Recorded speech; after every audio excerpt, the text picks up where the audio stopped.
So, oops. Let me just see if it's recording. It is recording. Okay, and I got my script, and so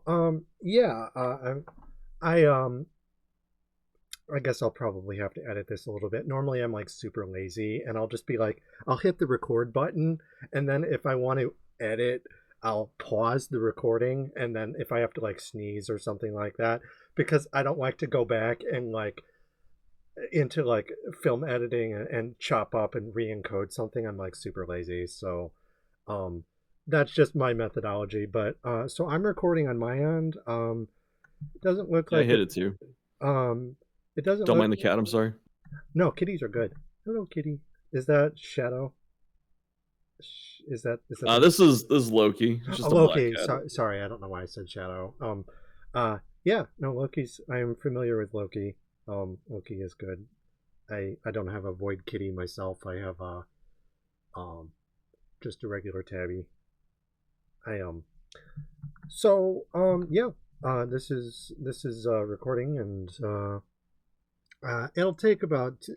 The plan is 2 hours, but if you have to go at some point, just let me know. I tried to set it up so it'd take about 2 to 3 hours tops, and what we'll do is I'll read about the first half of this page, and we'll just kind of it's scripted, and then we'll get to the questions. I'll read each question, and then we'll just kind of it'll be like a 20 to 40 minute conversation about these things, and if we run out of stuff to talk about, we can always just move on to the next thing.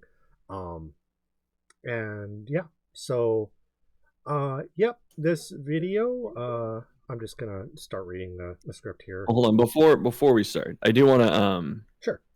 just yeah, I know you had some like questions, concerns, and stuff like that in terms of like political like ideology and stuff. I'm an independent, but that's just because in America like the two parties are way too right. Like I'm you know I, too left for the major parties type of stuff. okay. I've studied a lot of social history and stuff. My degree's in social science, so this is stuff that like I'm not as knowledgeable as you, obviously, from like firsthand experience and all that. But I I know something about it. And the reason I usually try and keep the content a little apolitical is just because I don't want to deal with the comments. But for something like this, I don't mind Okay. at all, so I'm not worried. And yeah, so I don't know if you had any other immediate things, but it sounded like you were a little concerned out the gate. So I just want to like kind of voice that, and I don't know if that helps or not. Yeah, I just don't want it to like so I'm a sex worker, so I'm very transparent about things. Just like I'm an open book. I'm used to like exposing my body, but also my political beliefs, and they're all kind of tied together. So I'm not worried about me. I was more. I didn't want it to. I didn't want to cause you like problems or anything like that. And Yeah, that's fine. I uh, appreciate it. just because like and a lot of times, usually what ends up happening is if someone finds out that someone else is political, it's kind of like the pink shit from the Cat in the Hat, where they're like, "Oh no, can't cooties," and Yeah. stuff like that. And it's just I kind of wish that I had someone tell me some or prepare me for some of that stuff, because I had no idea, and I basically just kind of walked into a buzzsaw. And a lot of times, what happens is they just kind of um like I did like a lot of heavy metal reviews and stuff like that, and I wrote about like horror and um video games and just shit like that and I was more in the closet at the time, and I didn't really know that I was gay until I was like uh my second relationship, and then I met someone who was non-binary, and then they're like, like, because you're not supposed to tell people that they're an egg. So an egg means that you're a trans egg and you're just waiting to hatch. You're not supposed to. Okay. You're not supposed to tell people, you know, oh, yeah, you're a trans egg and you're gonna hatch or something like that. But at the same time, my partner at the time was like, I think you don't seem totally straight. Like, just letting you know that, and you can do with that what you wish. But when I was working with other people who were mostly straight, like I worked with film directors. I worked with mostly like short film kind of stuff. Like there was the 40th anniversary for Alien, and they made like 7. Fox hired or outsourced basically 7 different up and coming directors to make Oh, alien short films. So I interviewed okay. this Canadian uh, sibling twins. They were directors and they were directing it, and they were Shakespeareans. And so I ended up interviewing like the whole cast and crew, and that was like the first thing I did. It was kind of like my big break, I guess. But then I wanted to interview. My research was more like in video games and sort of combining that with Gothic. And I was playing The Darkest Dungeon, but I was also playing Hollow Knight, and I'm a big Metroidvania fangirl. So like my Yeah. PhD is largely centered around Metroidvania and um, BDSM. It's kind of a lot to unpack, but that's like if I just had to tell you in one sentence. And a lot of the people that I wanted to interview, like I was going to interview John Romero from Doom. That didn't work out. I did interview a couple of game developers, but they were again mostly indie.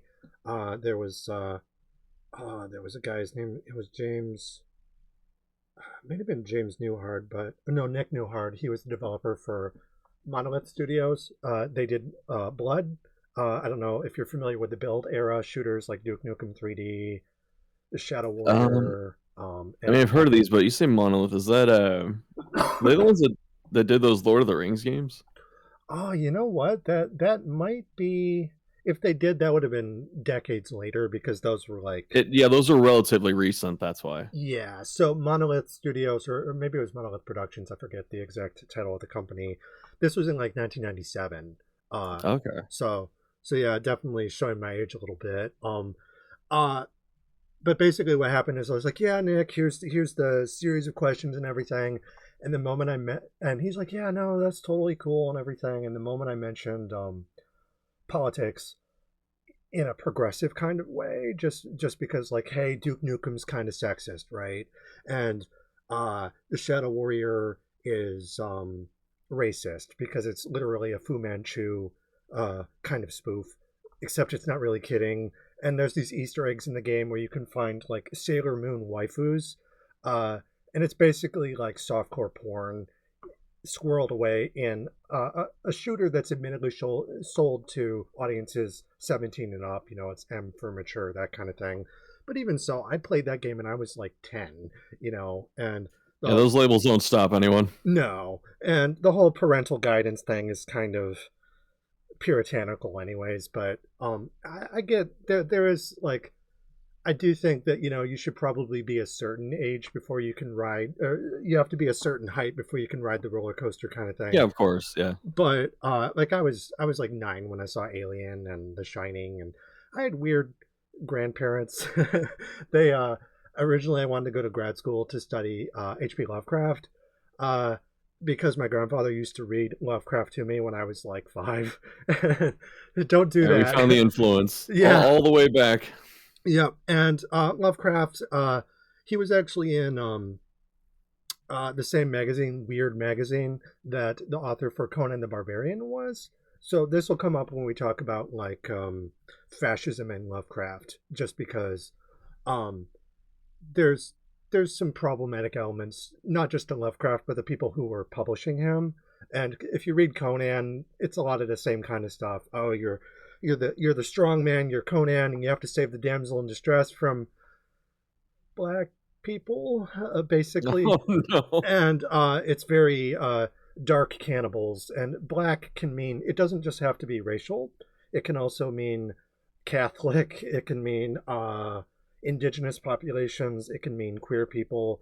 Black is literally an ink blot, and you can supply any quality that you want to it. So if you fast forward to like James Cameron's Aliens, where they have the alien queen, she's basically Yeah. Medusa. It's kind of like it's a T-Rex with an African tribal mask, and it's Yeah. it's that monster represents basically a new world order that is gate kept by Ripley as a resident girl boss. So she's like the Radcliffean Scooby Doo heroine, but she has a assault rifle, and she's female Rambo, and she's defending the free world, the West, from anything that's black. And that's just in your social studies kind of background. You may have heard of Cartesian dualism, uh, and the idea that, so from Francis Bacon onwards, there was this argument that there are thinking beings, which are white, straight European men, and then there's everything else. From Columbus onwards, Columbus basically sort of pioneered that settler colonial model. But they would Yeah. go, and according to Francis Bacon, torture, invade the womb of nature and torture her secrets out of her. So it's kind of rapey from the offset. And as far as that Basically goes, what happened too. what's that? It says basically what kind of happened too. At Yes, least, yeah. yes. Columbus was a genocidal maniac, and it was all very divine right. And that would segue into later forms of capital, manifest destiny, American exceptionalism. Nazi Germany, they had Lebensraum. So instead of go west, young man, it's go east, young man. Same idea. And there's never enough room. And wouldn't you know, we're just going to have to find whoever's indigenous, be that the islanders that Columbus himself was targeting, or and basically using them for slave labor, sex trafficking, cannibalism, you name it. It was incredibly brutal. And though, of course, he's deified under American exceptionalism. They call it Yes. progress and stuff like that. So, lots to talk about. And on that note, I feel just knowing that you're in like social studies and stuff like that, and we can kind of, that gives me an idea of how to kind of approach this, because I can talk to you as though you've heard of some of these ideas, and if you haven't, just let me know. So That's fine. the script. Let's just read the first opening here, and I'll try and have us done in the next 2 to 3 hours. And if you have to go or take a break or anything like that, just let me know. Let's say maybe a break, but I kind of carved out the day, so Okay, for cool. this part. All right, all right. So I'm Persephone, or Virgil, Hal's tour guide, and I'll be leading us through 5 sections about monsters and Darkest Dungeon. And we'll talk about them in a loose conversational symposium style format after introducing myself. From an independent researcher, activist viewpoint versus a streamer's. So, I'm Persephone Vanderwaard. I'm a trans independent researcher with her PhD in Gothic poetics, with a focus on applied critical analysis, praxial synthesis through Gothic poetics. There are different ways to frame it, but I'm essentially a Gothic ludologist who evolved into a genderqueer activist and a narco-communist, sex worker, and pornographic archivist invigilator. Invigilator is just a fancy word for someone who hosts an art gallery. Historian and academic iconoclast. Apart from being trans, my grandfather was a Holocaust survivor and member of the Dutch resistance in World War II. Shuff, if you want to give us an elevator pitch, about a paragraph that kind of sums you up. All right. My real name's Adam, but my online handle is ShuffleFM. People call me Shuff, Shoof, Souffle, stuff like that. But I am a streamer, YouTuber, just content creator. I focus on indie games just because I really love them. I think they're definitely the future Hmm. for gaming. And Darkest Dungeon is a really special one for me because it's kind of what built my career, if you can call this that. But it's been something that's been a huge part of my life for a long time. Because before, um, when I was doing early YouTube, like this was something one of my viewers put me on, and like Hmm. check out this game, and I was like, oh, this is great. And then I went off from there, and I got to meet awesome people like Persephone and the heads of Red Hook and stuff. So this should be a lot of fun. Okay, awesome. Yeah. So, before we begin, I just want to say that everything is dualistic. So, what I mean by dualistic is that there's essentially two or more sides to most interpretations, e.g., uh, if you have the alien queen from Aliens, for instance, you could look at that and be like, whoa, man, it's like a Nazi space bug. Or you could look at it and be like, I think it's kind of a communist space bug. And this goes all the way back to KFAB. KFAB is like a wrestling dialogue. And wrestling dialogues basically revolve around, from the post war period after World War II, you would have America, Captain America punching Nazis, but also Uncle Joe, Joseph Stalin, they had to kind of pivot and basically say, oh, you know what, we can't be friends with Russia anymore, even though they did a lot of the grunt work in terms of winning World War II, defeating the Nazis, stuff like that. And that reflects in wrestling narratives where you have the babyface and the heel. So the babyface is the good guy, and he always wears white. Usually, he or she, from a cisgendered point of view, always wears white, and they're always like goody little two shoes. And then you have the heel, which is the bad guy, and they always wear black, and they're like cartoonishly evil, like the Joker from Batman or the Undertaker from the WWF. Characters like that are supposed to be like cartoonishly evil. The thing is that you have evil as Nazi, that can be like redeemed or fought against. But then you have communists, and communists are always like Lovecraftian tentacle monsters, and they're so evil that you can't like redeem them because there's a concept, according to Mark Fisher, called capitalist realism, and that's the idea that there's nothing outside of capitalism in people's imaginations, to the point that it's easier for them to imagine the end of the world than it is an end of capitalism. And that always translates to someone like me, in the eyes of like Donald Trump and his proponents, will see someone like me as other. And this expands more broadly to anything that the state wants to persecute and attack. But if you have a communist or someone who's queer and or a communist, that's usually a good scapegoat. And that's kind of what's going on in the real world right now.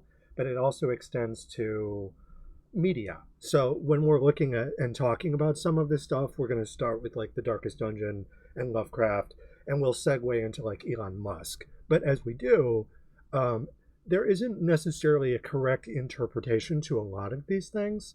There's a couple of hard and fast examples, like Elon Musk is a Nazi, and there's just no way around that. And you have Homeboy doing the Nazi salute in front of his contingency. He's literally preaching to the choir.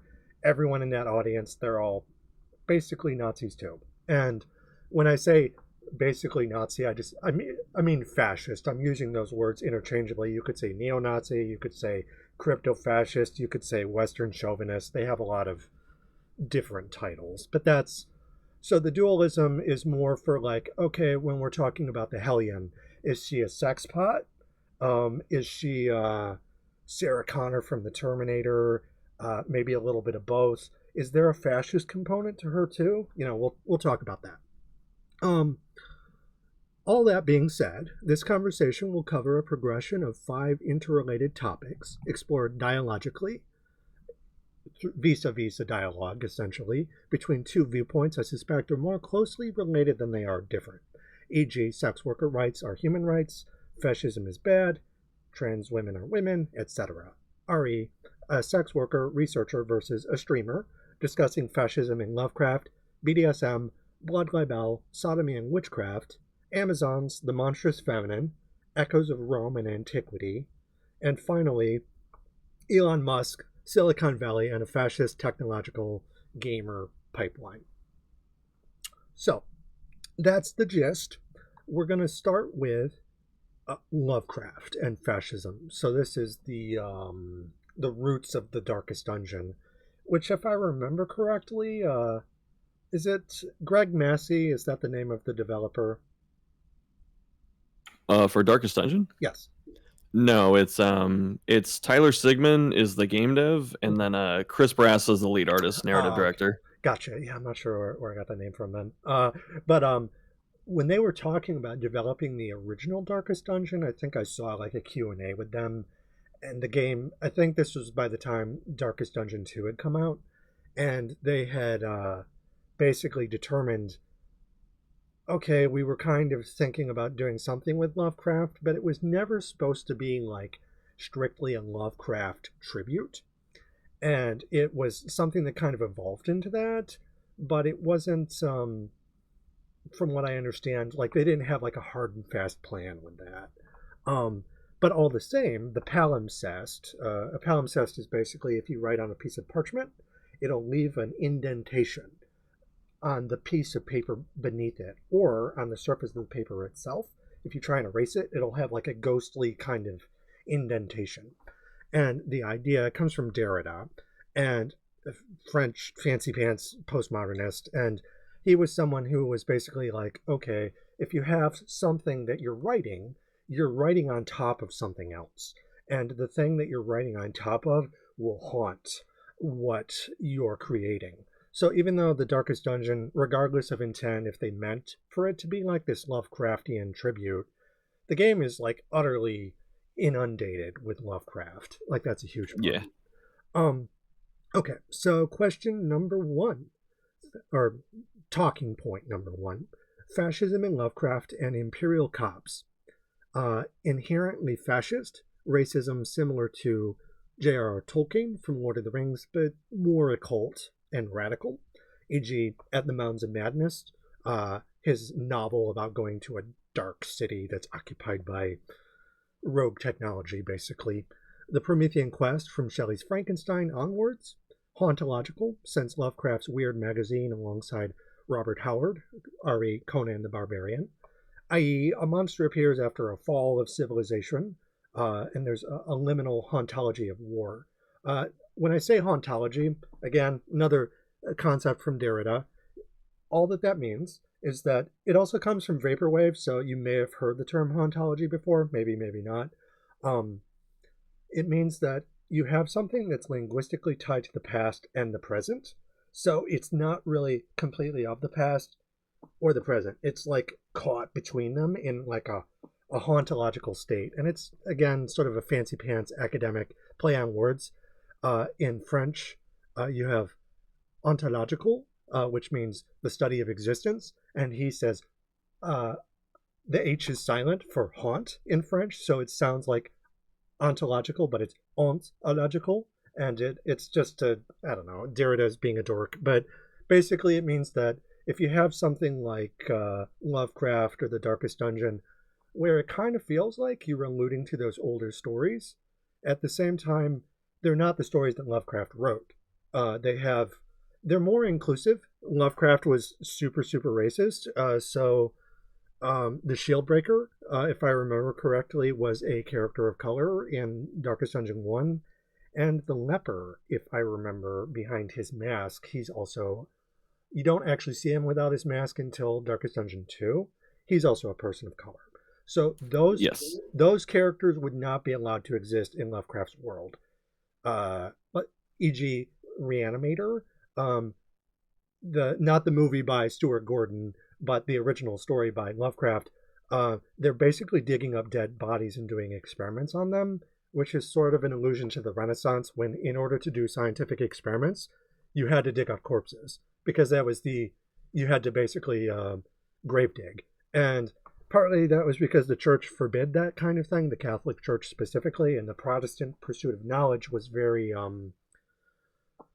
criminal, for lack of a better term. And it gets complicated too, because people like Leonardo da Vinci were gay, so there was a queer-coded element to, oh, those pesky queers, they're trying to defile canon and stuff like that. In the case of Lovecraft, his stories would have been heavily policed. He would have only released them to his equally racist friends. And he wouldn't have had women in his stories either. So in The Reanimator, the only person of color is literally a black zombie. In Dreams in the Witch House, there is a female character, but she's a witch, and she kidnaps babies and eats them. So in classic anti-Semitic or blood libel from the medieval period into the present is stealing babies, changing them out, or eating them and using them for blood magic. Are you familiar with the movie by Robert Eggers called The Witch? I am not. Oh, okay. You probably heard about his most recent movie, Nosferatu. Yes, I've been meaning to see that one. Okay, so Nosferatu, it's basically a remake of the old one, the Bram Stoker or whatever.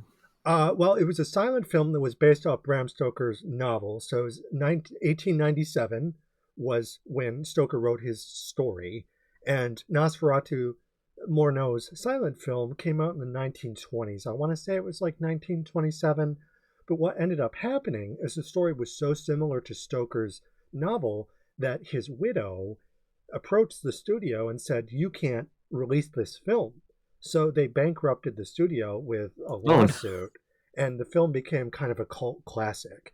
And for the longest time, they only had like a couple of the original negative film canisters, because in those days, celluloid was like a commodity. It was like super precious, and it wasn't something that you could just have. And even into like the 1960s and 70s, people can have home entertainment systems, like VCR, DVD, Blu-ray. They've kind of moved away from that under capitalism. They want to privatize it to such a degree that you can only stream things now. You're not allowed to own physical copies. So you're almost kind of regressing back to that time before like the 80s and 90s, when it was sort of the golden era for having like video rental and stuff like that. So Nosferatu was a film that was directed by Eggers, and the reason I mention it was because if you go back from vampirism towards the witch is a story about a witch, and she's the witch of the woods, and she's occupying the dark forest. And it's very Hansel and Gretel, Grimm fairy tale kind of thing. And the heroes, if you can call them that, of the story are the Puritans. So it's off to a great start. And they escaped England and found that the witch followed them from wherever they came from in England, it doesn't say specifically, to the forest outside of their colony. So whoever they persecuted, and because they were incredibly radical, they come to the Americas, and instead of being killed by Native Americans, they're killed by the ghosts of their victims, the Salem witch trials, that kind of thing. And what happens, the witch's revenge, is basically Mother Nature's revenge. And the bloodline, instead of the fall of the House of Usher, you have the fall of the house of that Puritan family, and it's the destruction of their entire bloodline. But that starts, they have this 1-year-old baby, and the witch's double, the teenage girl, has it, and she's kind of like, la-di-dum, babysitting. Oh no, where'd the baby go? Because the witch, she just like swoops in, steals the baby, and she takes her back to her lair. And because witches have lairs, and they kidnap babies, and then they don't have anything better to do but grind them into baby goo, and they rub that on their brooms, and it's flying ointment. So Ew. yeah, it's super gross. It's also kind of sexual in a, if weird straight people had these weird ideas about what gay people do. It's like, yeah, so you're gay, right? Yeah, you kidnap babies and basically turn them into lubricant for your phallic objects. No, we don't do that. Like, don't get me wrong, we don't want to have babies, but we're not about that life. We don't roll with that. And so those kind of persecution arguments that someone like Eggers is talking about in his movies, not just The Witch, but also Nosferatu, it's a story about a vampire. We'll talk about that when we get to BDSM and blood libel, sodomy, witch hunts, that kind of thing. But Lovecraft was someone who leaned into that, because fascism is, the best way I can describe it is a hauntological regression backwards. You're making the past great again, which is kind of a paradox. So if you had to think about it in terms of Darkest Dungeon, especially, well, I guess from the first game, right? The plot in the first game, correct me if I'm wrong, hi, I'm the ancestor, and I'm writing you this letter. You have to come back to your ancestral homeland, and you have to make it great again, is kind of the plot, if I'm right. Does that sort of sum up the original? That's how it starts, vaguely, but it definitely goes through some twists by the end. Yeah, and I guess, well, what happens at the end is the house is the monster, but the house is also the planet, and it's almost like an anglerfish where the house is the lure, Yeah. and then chomp, it eats you. And the problematic, it's actually a perfectly fine ending, insofar as excuse me,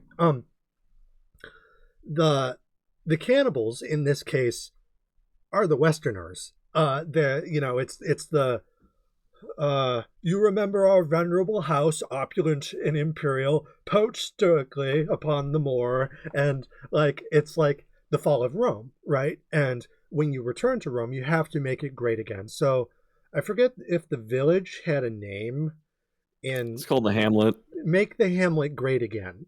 And the first story is kind of like a class nightmare, where so Frederick Jameson, postmodernism, 1991, basically critiqued the Gothic and said it's a bunch of claptrap and it's super useless. I don't agree with it. I think Jameson's kind of a dumbass, but like he wasn't like totally wrong. But those classic Gothic stories, like from Lovecraft, where he's really leaning into that idea of, oh no, the West is like a cannibal and the ancestor is such a dick in that game, and in order to defeat the ancestor or to defeat the ancestor, you're basically appeasing a tyrant because you have to kill two of your heroes to beat the boss basically. It's kind of a old Yeller situation, if I remember correctly. I never actually beat the first game. I just saw the ending. I played most of it. I just didn't beat the final part where you have to go to the darkest dungeon. And That's but fine. I'll fill you in. um but that's basically the gist of it, right? Where you have to sacrifice two of your heroes, or is it just one hero? I can't remember. It's two, and that was just the kind of the twist they put in at the end because through the whole game you're used to keeping everyone alive, saving everyone, and trying to like persevere. Mm-hmm. But then at the end, they wanted to, at least from my understanding, just face you with like a hard choice where they go, you probably like all four of these people. You probably brought like your best people for this because it's the last mission. You have to get rid of two of them. Mm-hmm. So like have fun. And they make it dramatic. Like, the whole game just stops. And it's really funny watching people do this for the first time because they all just freeze. They're like, what am I doing? Wait a minute. And like you mouse over your characters, they start saying, please don't kill me. Or like some of them go, you know what, I'm going to go. It's my turn kind of thing. And then you pick, and then they're just instantly gone. And then it happens again. And then that's when you are able to win after that. Yeah, so it's what they call a Pyrrhic, or Pyrrhic, I'm not sure how to pronounce it, victory, where you win but you lose. And Like a false goal type thing. yeah, so the Promethean quest is a quest where you're in pursuit of the Numinous. And the Numinous is basically, if you've ever played Dark Souls, you're in pursuit of like a fallen king or a dark god. And the whole point, instead of doing the Abraham thing, where you're like, oh yeah, I'm totally going to kill my son. And then God's like, no, psych, don't do that. In this, you actually have to go through with the sacrifice. And the thing about this is there's something that Julia Kristeva calls the process of abjection. So abjection is just a French word, and it means to throw off of. And what you're doing is you're taking the crimes of empire, specifically a Western empire, and it's being projected ethnocentrically off onto your victims. It's another more modern term for that is DARVO, reverse accuser, victim, or offender. And no, Darvo, reverse accuser, victim, no, deny, accuser, reverse victim, offender. Deny, accuser, reverse victim, offender. Yeah, sorry, it's been a while since I've had to remember that. But basically, it'd be like if you've ever had to deal with someone who's being abusive, even just to a minor degree, and they're like, oh no, I'm not the abuser, you're the abuser, And so in the case of these kinds of stories, though, where Lovecraft would basically be like, oh my God, they're cannibals, but they're doing that in a way where they're like, actually, the ancestor is a space alien, and he's a space alien who kind of resembles our worst fears. So instead of facing up to our own criticism, because the whole story is basically a failed mirror test, where you're constantly looking at your own dark reflection, and you're supposed to basically stop doing the sacrifice. But the capitalist realist argument is if you do, you'll get Pac-Man'd. Basically, the planet will eat you. And what they're basically saying is we have to keep doing these sacrifices instead of owning up to our mistakes. Because what happens is you're following in the ancestor's footsteps only to become him. because, and there's this ghost, I think, at the start of the game where it's like, no, Yeah. no, totally don't do this, man. And I think you can actually fight the ghost or like talk to it. You can interact with it, and it instantly gives someone 100 stress. Yes. So it's a very fun tutorial thing. Yep. And it's I think that doesn't summon the Shambler, does it? If you do that? No. Shambler appears in like a fight if you have like no flame or like Okay. very low flame. Actually, it's none. Um, Mhm. in the older version of the game, you could fight Shambler in the tutorial. Yeah. Like it's a 1% chance, Uh-huh. and they got rid of that. But it was And that was pretty just funny when it was still there. that was just a 1% chance, regardless of your torch level, or No, you'd have to be at 0, okay. and then it's a 1% chance, I believe, of popping up there. Okay. So if you got it, it's like a miracle. Uh-huh. And could you win the fight, or was it like a game over? Most of the time, it should be a game over because of how hard the fight is, especially with 2 people. But there is one YouTube video I saw where someone was able to beat it, and it was pretty funny. Mm-hmm. Okay. So the idea with the Promethean quest is you're chasing this spirit. And what you're supposed to do is you're supposed to face it and you're supposed to learn from it. Kristeva with the Monstrous-Feminine, 1993, it's basically a book about the Medusa, right? The Monstrous-Feminine is like this ancient spirit of nature, and she seeks revenge against, if you go back far enough, it's the patriarchy, it's ancient Athens, Sparta, Rome, and but it goes forwards into like the medieval period, the Middle Ages, the Renaissance, capitalism. Oh, we're so enlightened now, but we're built on genocide, stuff like that. And the point of the process of abjection during the Promethean quest is you're basically subverting the monomyth, so the hero's journey from like Star Wars. And instead of like, yeah, we're going to go into hell, we're going to kick Satan's ass, and then we're going to come back and we're going to marry Rosie Cotton and live out the rest of our days in the Shire. Sauron's dead, and they lived happily ever after. And the problem with these kinds of stories is they speak to how that's a nightmare, and you realize that it's a nightmare, and you're kind of walking around in like an anti-version of your own house, kind of like the Upside Down from Stranger Things, where it looks like your world, but it's dark and spooky. And the fascist elements to Lovecraft are this space, it's like a terror world. And what you're supposed to do from it is you're supposed to see that premonition and be like, oh, well, we need to stop what we're doing so history doesn't keep repeating itself, because fascism is a death cult. And the whole point of the ancestor is he's basically, one, he's a confirmed bachelor, because he's totally like men going their own way and running away from the pleasures of the flesh. Because there's that opening cutscene where he has a girl in his bed, and he's like, Yeah, no. she just passed out drunk. Yes, yeah. So there's like the drunken debauchery, and they kind of return to that with the Crimson Court, and you have the Countess. They're both serial killers, basically, and Yeah. I always kind of viewed that as like, okay, well, one of them's like, you got the communist and the Nazi, and what happens? And they're like Stalin and Hitler, and they're like fighting each other. The point with the ancestor though is he's like the queer coded Nazi, and by trying to go to that heart of darkness, quite literally, because I think the final boss is like a heart. And It is. And yep. It's called the Heart of Darkness. Oh, okay, yeah. So that's an allusion to Joseph Conrad. And in Joseph Conrad, you have Whitey going to a former colony that's collapsing. And it's also, while it historically, materially, according to Marx, it's the same pattern that repeats itself through boom and bust. And colonies have a lifespan, kind of like the replicants from Blade Runner. They only last so long before they die. And the reason it is because the indigenous populations are only going to put up with so much shit before they fight back. Ho Chi Minh, you will kill 10 of us and we will kill one of you, but you will tire first. So with Vietnam, you had the French, and they abandoned that colony to America. And America, after World War II, basically from the 1950s, 60s, up until 1975, the fall of Saigon, they're like, we're totally going to stop communism.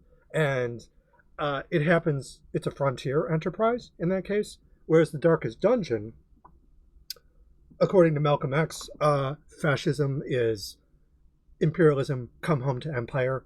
He was specifically referring to JFK getting shot, but the idea is fascism is where the chickens come home to roost. And the ancestor, when you go and converse with his ghost, because you're basically talking to yourself, and for the whole game, it's kind of like Prince Hamlet, and you're like, okay, I have to avenge a murder most foul. And then by the end of the game, you're basically committing suicide revenge. Like it's literally a murder suicide. And it's like, okay, maybe we should avoid this. And like the thing about Lovecraft is when he was sort of taking Joseph Conrad's Heart of Darkness with At the Mountains of Madness, where he's projecting it off onto an alien civilization, the guys from Darkest Dungeon, Red Hook, were bringing that back home. So as opposed to it being far away, Hadley's Hope from aliens, we lost contact with the colony, Ripley, you gotta go and save the day. Here, it would be like, oh shit, our fucking house has that black shit all over it from Prometheus, and oh, I hate that movie, and why do they keep running away from the ship and it's falling straight, you know? And that's kind of the joke of the story, is that it's all been done before, and they should stop and maybe think for 1 second, hey, maybe we should not commit suicide again. And I think with the second story, they're trying to, I have lots of things to say about the second story in terms of how, no, it's the monomyth, they're winning at the end, you know, because they're lighting the beacons of hope. And this is what I mean about the whole dualistic thing. It doesn't have to be a bad thing that it's a lighthouse and that you're warding off the darkness. The problem is, we'll see when we get to a lot of the monsters in the game, is that they're basically classic scapegoats for moral panics. So like witch hunts, for instance. Like, who are those, the monsters with the double swords and they do the bleed attack? They're not the... And they have like vampire squid legs, and they're like cultist bodies. Oh, you talking about like at the end of the game? Like, are they the cult? Evangelists. That's it. Yes. So the members of the Dark Church, right? Because just coming from my perspective, so I'm a Satanist. I'm like a Satanist, a witch. You know, there are different ways of viewing it. It's more of an identity under struggle. It's not like I go to, hey, let's go to the Dark Church down the street and pray to Satan. There are churches where you can go and do that, but these days we're probably a little bit more careful about it because we tend to get pegged as like devil worshippers in the canonical sense, which is like the people that the self-righteous, the Puritans, will go and attack and kill. And you know, this is where shit gets kind of heavy, right? Because what happens to all the monsters in the game? They all die, right? Because the heroes are they're righteous, they're good, they have to redeem themselves, they're all like misfits. And like, I don't know, what did the highwayman do? He killed his wife. And no, he was he accidentally killed mother and child, because whoever contracted him to rob that stagecoach, I guess didn't give him the right details. They kind of set him up, so he did something that wrong. And it torments him. Like like his items and stuff reference that. Like he's not proud of it or something. It haunts him for the rest of his days. Yep. Yeah, and I really like a lot of the characters because their humanity is defined by their torment. It's actually kind of gay because, and what I mean by that is like the closeted, like Christ on the cross, you know, and Christ doesn't have to be a queer character. It's just that, well, I'm gay, so I'm going to look at stuff like that in a very martyred kind of way. With the Abomination, for instance, he's literally called inhuman bondage. So he's allusions to the Flagellant, which incidentally is another character, you know, the BDSM junkie. He's in it so deep that he's a zombie. He can't stop, you know. And the idea, if we go back to a particular period in time, it was actually considered holy. The French, they called it convulsionnaires. So, and this was actually more closer towards the French Revolution. So this was sort of an outmoded idea. when it was happening. But the idea is that, well, the crown is fallen. You know, it's the Sun King Louis the 14th or whoever. The monarchy is cannibalizing the local populations, and you have like these great vanity projects like Versailles, and they've kind of gotten away from the edicts of Christianity, which is supposed to be a good thing in theory. In practice, not so much. So in order to get closer to God, there's this like penitent. You ever listen to the song by Trent Reznor, "Closer"? I probably heard it. I don't remember what it is off the top though. I want you to fuck me like an animal. You bring me closer to God. It's the opening song to Seven, so you might recognize it if you've heard Yes, yeah, okay. Yep. It also has a really good music video. You can't watch it because it's pretty saucy, but good production values. But the idea is that through the pursuit of power, so the pursuit of the numinous on this Promethean quest, they're trying to basically Nancy Drew things. They're the Scooby-Doo gang, and they're trying to solve the mystery. And they have this thing, Anne Radcliffe, if you go all the way back to the 1700s, she called it the Black Veil. And the Black Veil was where the pirates were robbing the castle. I would have gotten away with it if it wasn't for you meddling kids, because the Gothic heroine in those stories was basically a virginal princess. Velma Dinkley is like, a lot of people look at her as like the Nancy Drew of the 1960s, the anti-war period. Well, she's literally just built on top of these older instances of that. The Vestal would be the closest example of that in The Darkest Dungeon. Though in the case of The Darkest Dungeon, isn't she kind of a slut? Kind of a what? A slut? Yes. No. She the second game does a better job of explaining it. It's just, you know, her job is being a Vestal, like tending the holy flame or whatever, and that's all she's known since she was raised. So it's just when she sees like physical affection between other people, she's just so curious because like it hadn't it's not something she's experienced. It's something that's always been like taboo. Uh-huh. And so with her story, it ends up she's so distracted by it that the flame goes out, and then the rest of her story is her getting punished for it. Yes, she was a naughty girl, and she was caught looking. Voyeurism, right? She's literally a peeping Tom, or whatever the female version of Tom is. And the idea in classic Gothic fiction is that women, those stories were written when they were still technically property. So in her case, property of the church. But she's still a person. She still has like desires. But the heroines were expected to be passive, and to explore sexuality at all generally had to be conducted in a modest kind of way.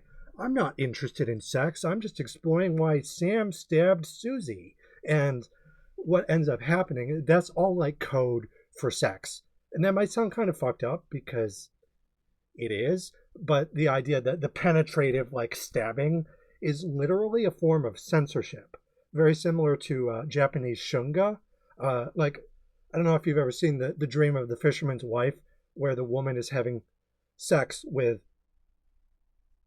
animals of the sea. So eat your heart out, Lovecraft. Like, but it's basically like old school hentai from the 1800s, but it's the kind of thing where they would put it on their wall and be like, "Don't worry, bro, it's art." It's like, it's bestiality porn, you know. And so in the case of women having any kind of sexual desire at all, they would have to dress it up as medieval miracles, like Christ on the cross, you know, being penetrated by the nails and the stigmata. And I found Jesus, praise Jesus. Oh, I'm experiencing rapture. It's all very orgasmic. And it doesn't have to be sexual. Like, there's another word for it called frisson, which is skin orgasm. Have you ever had goose pimples? The hair on the back of your neck standing up, and you feel, have you ever felt like a presence? It doesn't have to be like an actual presence, but you're like, man, I feel like I'm being watched, or I felt like a chill or something like that. Yeah. And so that's what the numinous is. So when you're chasing this stuff down, the whole point of the Black Veil is that oftentimes there's nothing behind the veil. It's like, oh, well, that was just my hysteria, my wandering womb. I was just kind of horny there for a second. I was wandering through the dark castle of desire. And the whole point about Lovecraft is he's kind of dressing it up like this outrageous ghost story. And in his case, there's no girls because all his heroes are men for the most part. Yeah. Yes, all his heroes are men of science. Whereas one thing I really, really like about Red Hook is they're inclusive. They actually have you got the Incredible Hulk kind of character, the Abomination, where Hulk smash, and he turns into Goat Boy. And does he have an A on his face? Yeah, he's got a scar from a brand that marks him as an abomination. Yes. So the A, incidentally, that goes back to Hawthorne. So the Scarlet Letter was actually the letter A. Now, in Hester Prynne's case, she was branded, not like physically branded, but they put it on her clothes to punish her because she's the Vestal in that case. Though in her case, she actually slept with a priest, Dimsdale, and had a kid out of wedlock, living in sin. And he's flagellating himself in that story. So, like, I would never actually, in high school, I tried reading The Scarlet Letter. It's very dull and boring, but it's actually a polemic against like religion and stuff like that. And these stories with this more Lovecraftian flavor, it's the same kind of idea because you're fighting the evangelists, the deacon, and there's a cardinal and stuff. Yeah, they all have religious titles or whatever. Yes, so you're fighting like an evil version of the church. But the church is also like a vampire church and they're space aliens. So what they're doing is they're abjecting the fascist elements off onto like this numinous scapegoat. Because at the heart of darkness is like Big Daddy. Or is there a Medusa? There's the waif and she turns into the siren. Yeah. So there's a couple Medusa characters and they're like mini bosses that lead up to the big boss. The big boss in the first game you can't defeat without losing a couple characters. In the second game, you like face your fears and you're like, yeah,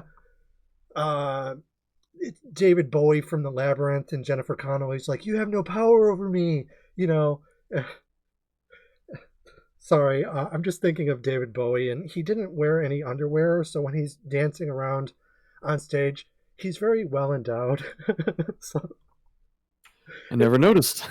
Yeah, I don't know. It's just yeah, it depends who you have eyes for. Maybe you're looking at Jennifer Connelly instead, or Hogel. Who knows? I'm not going to judge. But the idea is that you're facing your fears in this one, and that there's no place like home. It's just like, isn't the ending where they're all just kind of sitting around the campfire and they're all happy, kind of? Yeah, for the most part. Yeah. And I don't mean to like talk over you if there's anything you want to say or no, it's fine. Yeah. A lot of this kind of stuff for me is it's okay to enjoy Lovecraft stories because we all do to some extent. Though, have you ever read Lovecraft's original fiction? No, the only thing I've done is I've listened to audiobooks. I do have a collection of like, I hope it's everything you wrote, but I got a big like 600-page thing or whatever that I've only dabbled with so far. Mm-hmm. So as far as Lovecraft, it might be like his whole like codex, like all of his short stories. He wrote letters too, and they're published separately. His works were generally speaking like very pulpy, and they were like forbidden. Up until like the 80s, the 1980s into the 90s, it was very difficult to get your hands on anything that wasn't like incredibly abridged. His stories were very ephemeral, and it was difficult to find any published sources outside of like these small paperbacks where they would have like one or two of his stories and that's it. But his stories were the stories that like John Carpenter or James Cameron or Ridley Scott, like they'd read shit like that, and let's face it, they'd read all of that kind of stuff to get inspiration. Like Alien is basically at the Mountains of Madness. It's a very important kind of story. It's also very dry, and that's the reason I asked the question. Is like when we look at The Darkest Dungeon, it's a lot more exciting than Lovecraft. Lovecraft is kind of like, he was very closeted and he was very ace. And there's nothing wrong with being ace or anything like that, but his stories were like a scientist, a very like Egon from Ghostbusters. I collect fungus, molds, and spores, and he's not he's not really very interested in talking about sexuality at all. So queerness for him is like so alien that he can't um, talk about it in his stories, except that it's like a shadow. Um, and it's kind of funny because there's a website that's dedicated to Lovecraft, and it posts all of his stories. But they also have like commonly asked questions about Lovecraft. One of the questions is, did Lovecraft have sex? I was like, what? Okay. I mean, sure, I suppose we've all wondered, Lovecraft, you're writing this kind of stuff. You seem to have very negative opinions about fish monsters. And it's just like, I get it, but the shadow over Innsmouth, where the guy realizes that, oh my God, I'm related to the fish people, Yeah.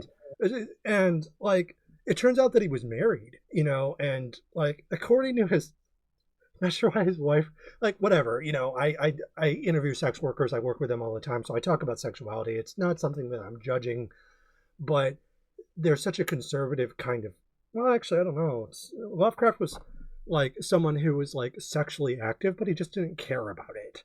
Kind of like Tolkien or C.S. Lewis, where they were married, but it's almost like, well, in Lovecraft's case, he got married and then he divorced, and which is actually kind of radical if you think about it. Like, for someone who is as conservative as he was, he's like, I tried the married thing. Nah, I got divorced. I'm like, are you sure that you're a Nazi? Like, because Nazis and fascism more broadly is they hate that. You have to, you have to get your waifu, your trad wife, happy life, that kind of thing. You have to defend the kingdom. Whereas Lovecraft was more like, he was someone who was constantly looking at the wreckage of things. And his stories are largely about exploring ruins and finding weird tentacle monsters. Kind of like tentacle porn before it was cool. And if ever it was cool. Not really my thing, but I get it. But he really spent a lot of time with that, and that's something that gets explored more with Red Hook. And even though their fantasies aren't like super sexual in game, that's what the fan fiction is for. And the funny thing about the fan fiction is that it's very literally modular, right? Because the mods in the game, you can add different skins and stuff like that. So I'm curious, what are your thoughts about sexing up Lovecraft through the Darkest Dungeon? I mean, it's a strange concept because, at least from what I've noticed in the stories don't seem overtly sexual. They seem kind of like fearful or nihilistic. But with Red Hook too, I know they're not. I know Chris doesn't necessarily focus on that because he did one interview where they talked about mods. I think it's the Escapist interview, and someone was like, "Does the grave robber really need fishnets and garter belts?" Probably not, but people are doing it and they're having fun with the game. So for him, he just appreciates anyone that just likes what they do, and even if they transform it into stuff, he's usually pretty cool about it. But Yeah, as yeah. far as the modding, yeah, as far as the modding community goes, those are some horny people out there. Oh yeah. Like, Um, guilty as charged. yeah, So and now as far as that goes, like there's a basic sort of spectrum that is often explored in Gothic, which is the pursuit of sexual trauma or just sexual desire, period, which is often tied to trauma, especially if you're, I don't know, an 18th century wife to be on the market who's worried about getting kidnapped by evil Italian bandits, which would become like Count Dracula and that kind of thing. And all those monster fuckers out there, they seem to spend a lot of time with that strict side of things. Because are you familiar with the idea of strict or gentle in BDSM? You could probably guess what it means, but I can probably guess, but no, I'm not familiar. okay. So, as far as that goes, me, I'm all about mommy doms, right? You can have mommy doms, daddy doms. You can be a submissive doms and subs, basically. You can have switches, which kind of oscillate between the two. Um, and the basic idea is that these sorts of stories will oftentimes have someone there's a chaste element to their character, and they're not really allowed to have sex, or the way that the director of Red Hook explained it, Chris, was kind of like, it's not something that we really focused on, but if you want to think about it, go wild. Because fan fiction is the lifeblood of any franchise. It's sex work more broadly. It's what keeps people coming back, so to speak. And as far as that goes, you can have different forms of exposure to things that could be seen as sexual, but are being sort of expressed in an ace kind of way. So BDSM, for instance, isn't automatically sexual. Even if you have sadism, sadomasochism is often expressed criminally. So I guess this is kind of our segue into our second question here. So let me just read that real quick. BDSM, topic number 2, blood libel and sodomy.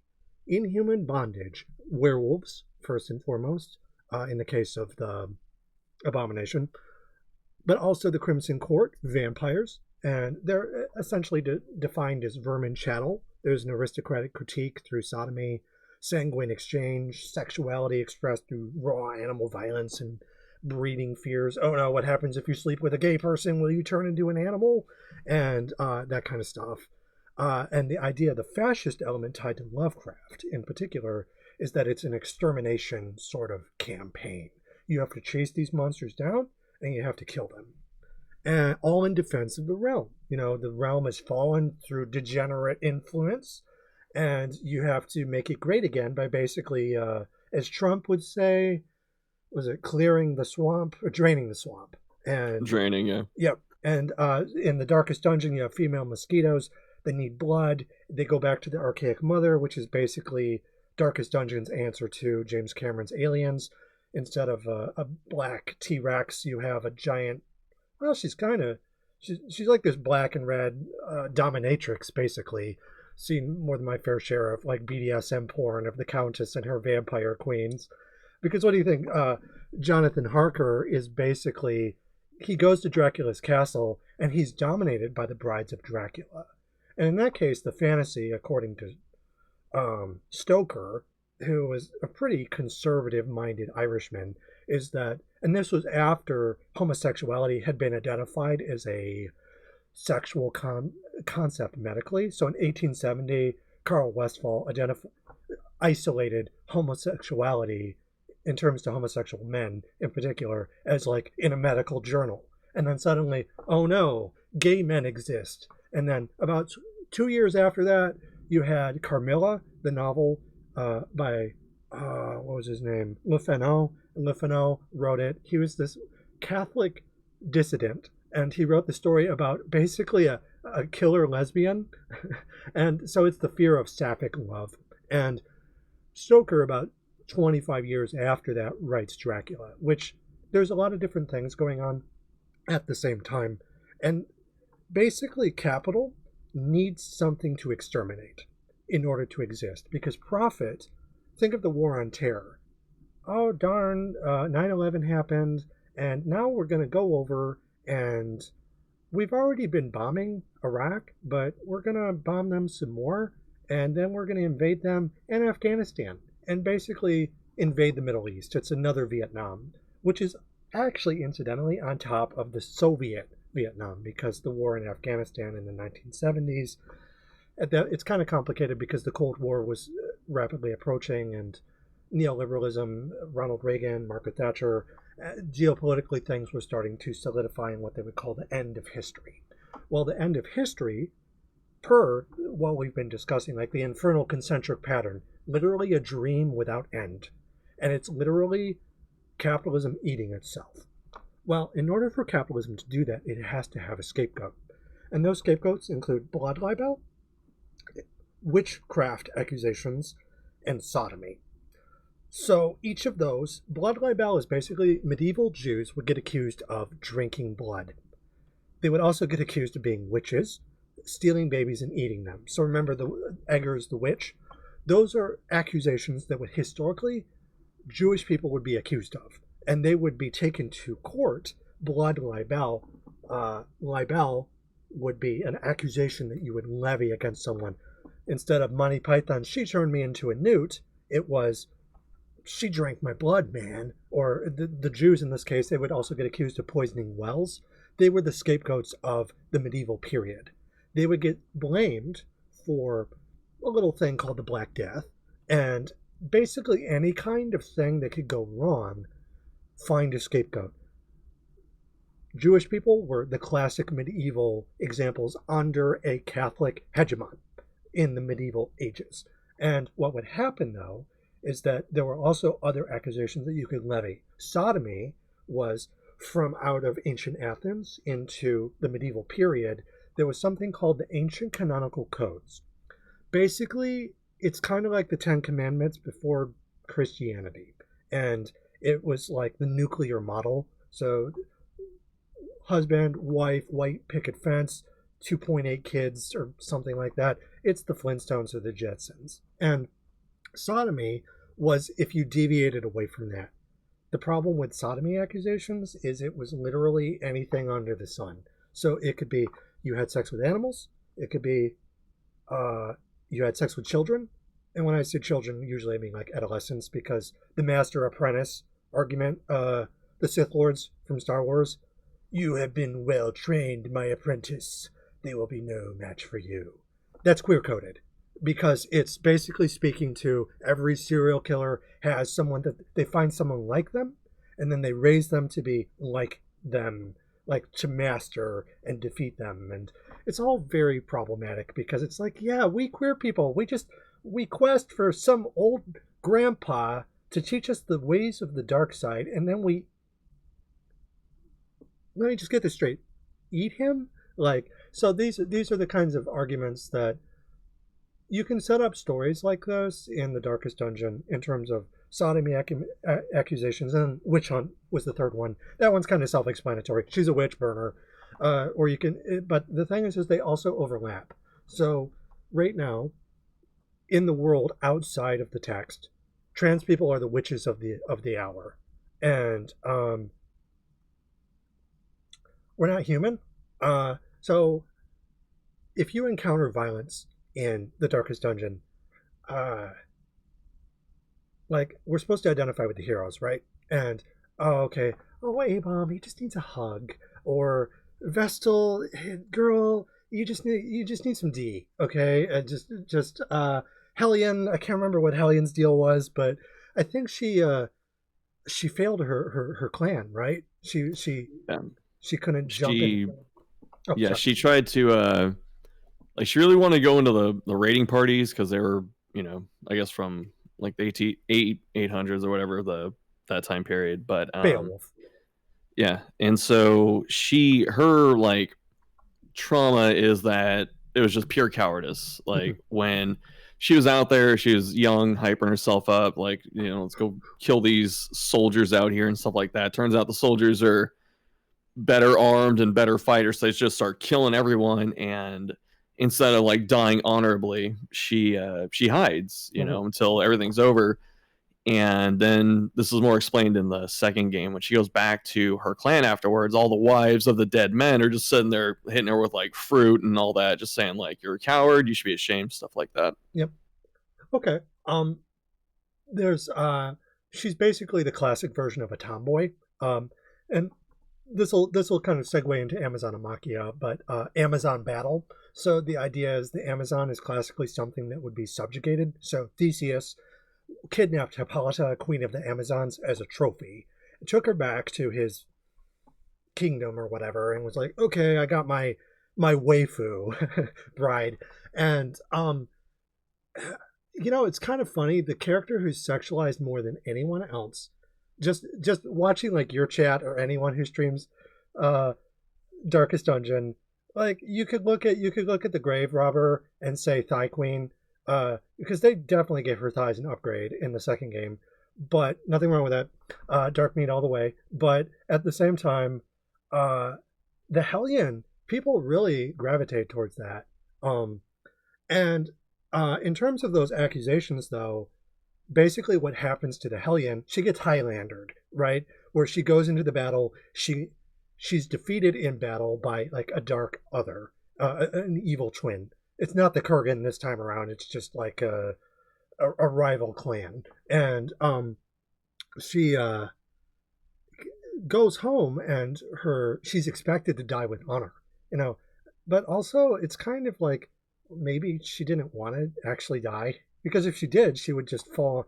They call it the Roman fool, and a lot of people forget that the reason I mentioned Beowulf is because it actually takes place after the fall of Rome and the formation of what we consider to be the earliest instances of written English, which were basically Germanic runes, and the story of Grendel and Grendel's mother and Beowulf to prove his honor, to test his mettle.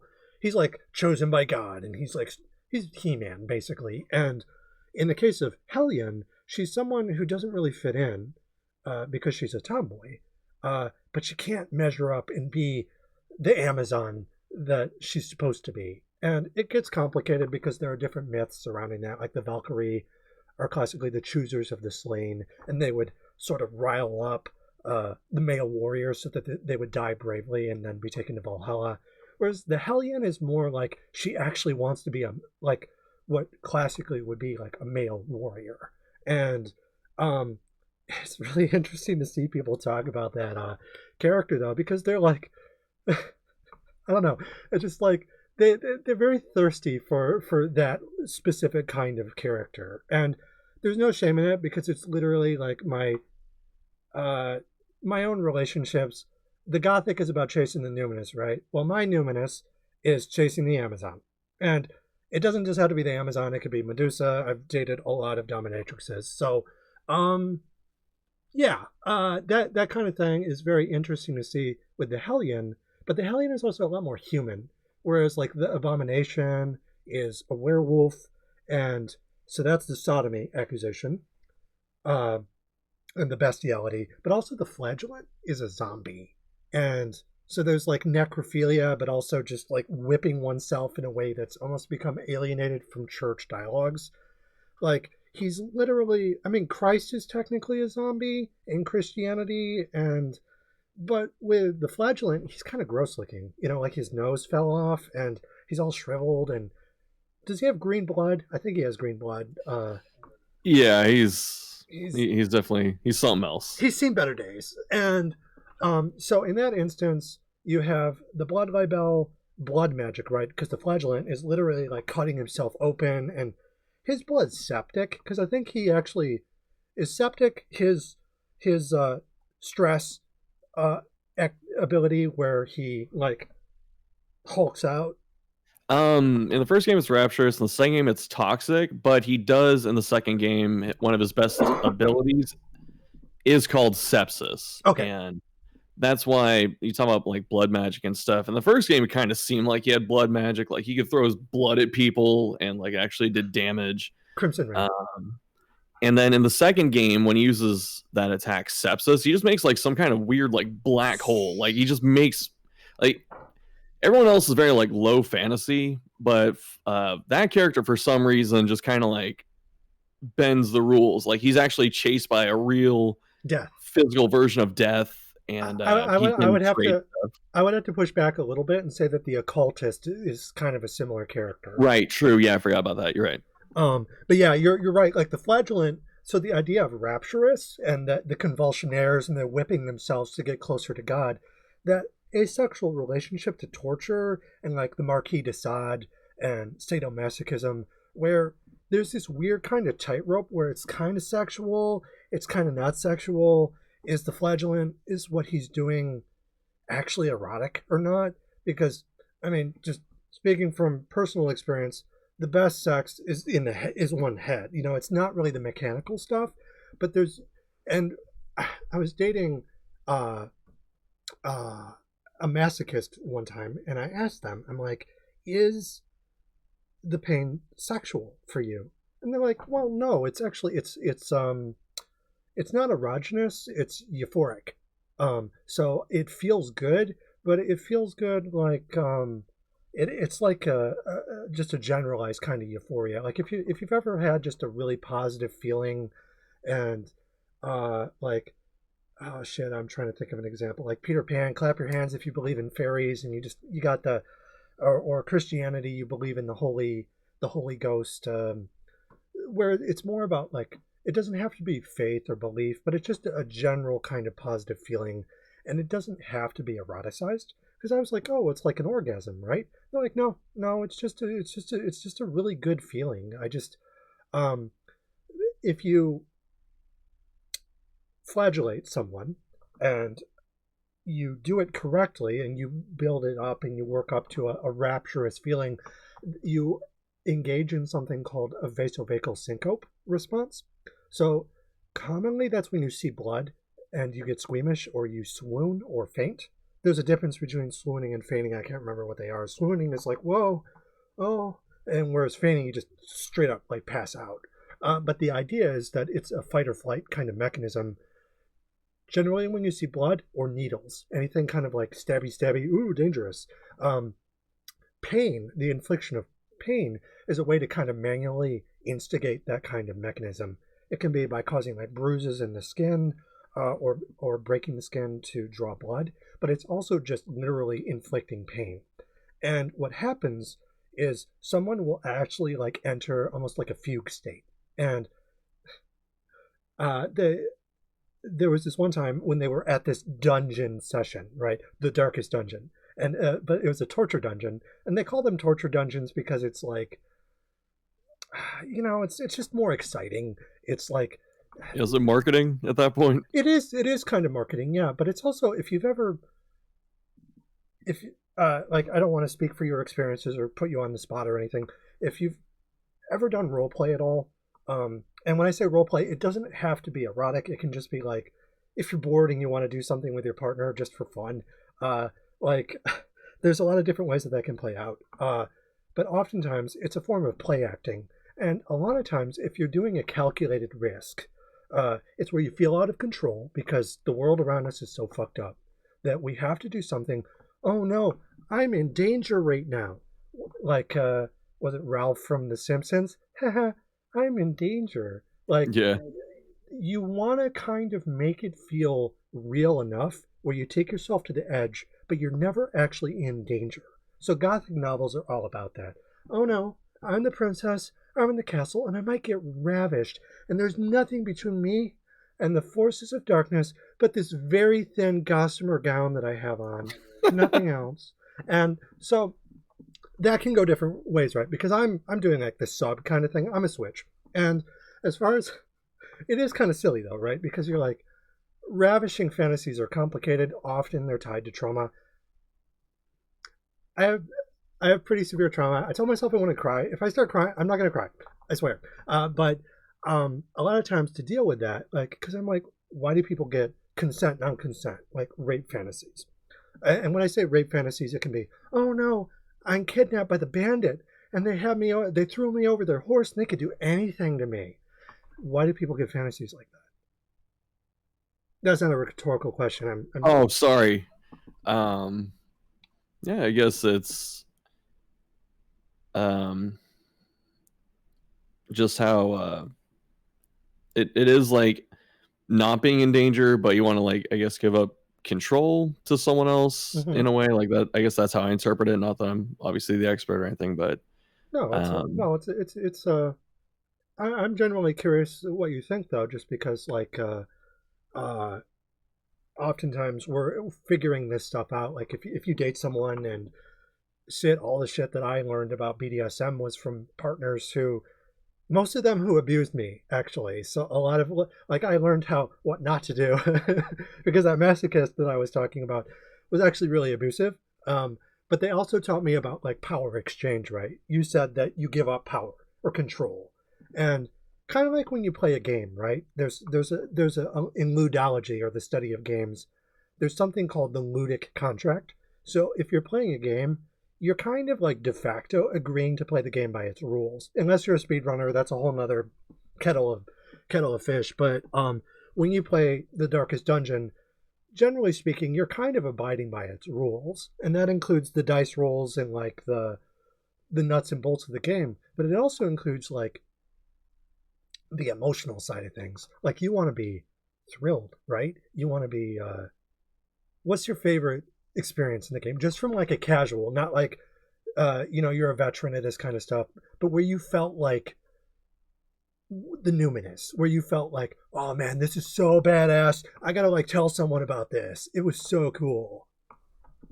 Actually, I had the most recent experience was I was playing the new game mode, Mm-hmm. and I was doing some really just stupid max difficulty type thing where you're supposed to use like 12 people. I used 4, and in the new mode you can like defend locations, you summon soldiers, Mm-hmm. and I got to a point where stuff was so out of control for 4 people to handle that like I didn't know if I even could. Uh-huh. And someone in chat mentioned it. They're like, well, why don't you split up and like take soldiers? And I was like, oh crap, I didn't think about that. Uh-huh. And that whole thing, it was like almost an hour long. It's recorded obviously, I but think I saw it actually. yeah. Oh, sorry, go ahead. But yeah, it was No, I was just gonna say you seemed really happy. You yeah. you basically you're like, man, this is like the coolest thing ever. Like since I got the game, this is like my 10 out of 10 would buy again Yeah. kind of. Yeah. It was pretty much that, like planning all of that, like the whole fighting part took like maybe about a half hour. Planning it took about another half hour. Mm-hmm. So I'm just sitting there like going through all the options, like really testing the limits of everything I know. People are talking about it. We're all having a good time, trying to figure it out. And then there's just a bunch of risk everywhere. Like that's what makes it exciting for a viewer too. Like that's something in streaming people don't understand is like to make it entertaining, there has to be, depending on the game, there has to be some kind of inherent risk. There has to be a Yes. stake. There has to be something that can go wrong that is catastrophic. Yes. And so that's kind of what it was with that, where it's like, oh, if something goes horribly wrong, there's like 6 different events happening right now. If any one of those goes horribly or even just mildly bad, it's like that's it. Everything's dead. Uh-huh. And planning all of that and then getting through all of that was just incredibly fun. Like that's the kind of stuff that I really enjoy when I play games like that. Mm-hmm. Yeah, okay, so viewing it as like a BDSM calculated risk kind of thing, any kind of scenario, like a role play scenario, there's build up, right? Ideally, you can have like the spontaneous stuff where it's like, oh, professor, I'll do anything for the A. Oh, will you? But that's like obviously a very spontaneous kind of thing. But the best role plays usually involve a certain amount of like play acting and costumes, and there's prep, and you could fuck it up. And when I say fuck up, I mean just like kill the orgasm, not like hard kink. Oh no, I choked the person and oops, they're dead. No. Yeah, choking's hard kink for a reason. Don't do that at home, kids. It's not safe. Get like a professional to help you with that.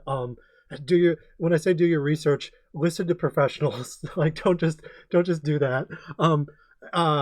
But in terms of where you did all of that prep and there was that danger, and it's like, oh shit, like Krillin in I don't know if you watched Dragon Ball Z, where he's holding the spirit bomb and he has to have Vegeta with it during the Saiyan saga. He's like, I'm holding the fate of the world in my hands. Yeah, I remember. And when I fought the Countess in the Crimson Court for the first time and only time, I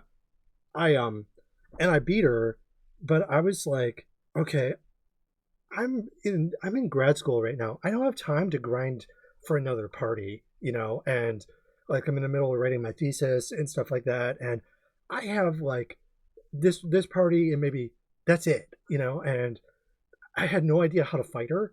I didn't do any research. It's really stupid because she's incredibly difficult. But I remember like fighting this, and I'm like, okay, like where you're like, it's the crossing the Rubicon, where you start the fight, and you can leave fights in the first game, but even so, she killed a couple of my party members, and I'm like, oh, this is dumb.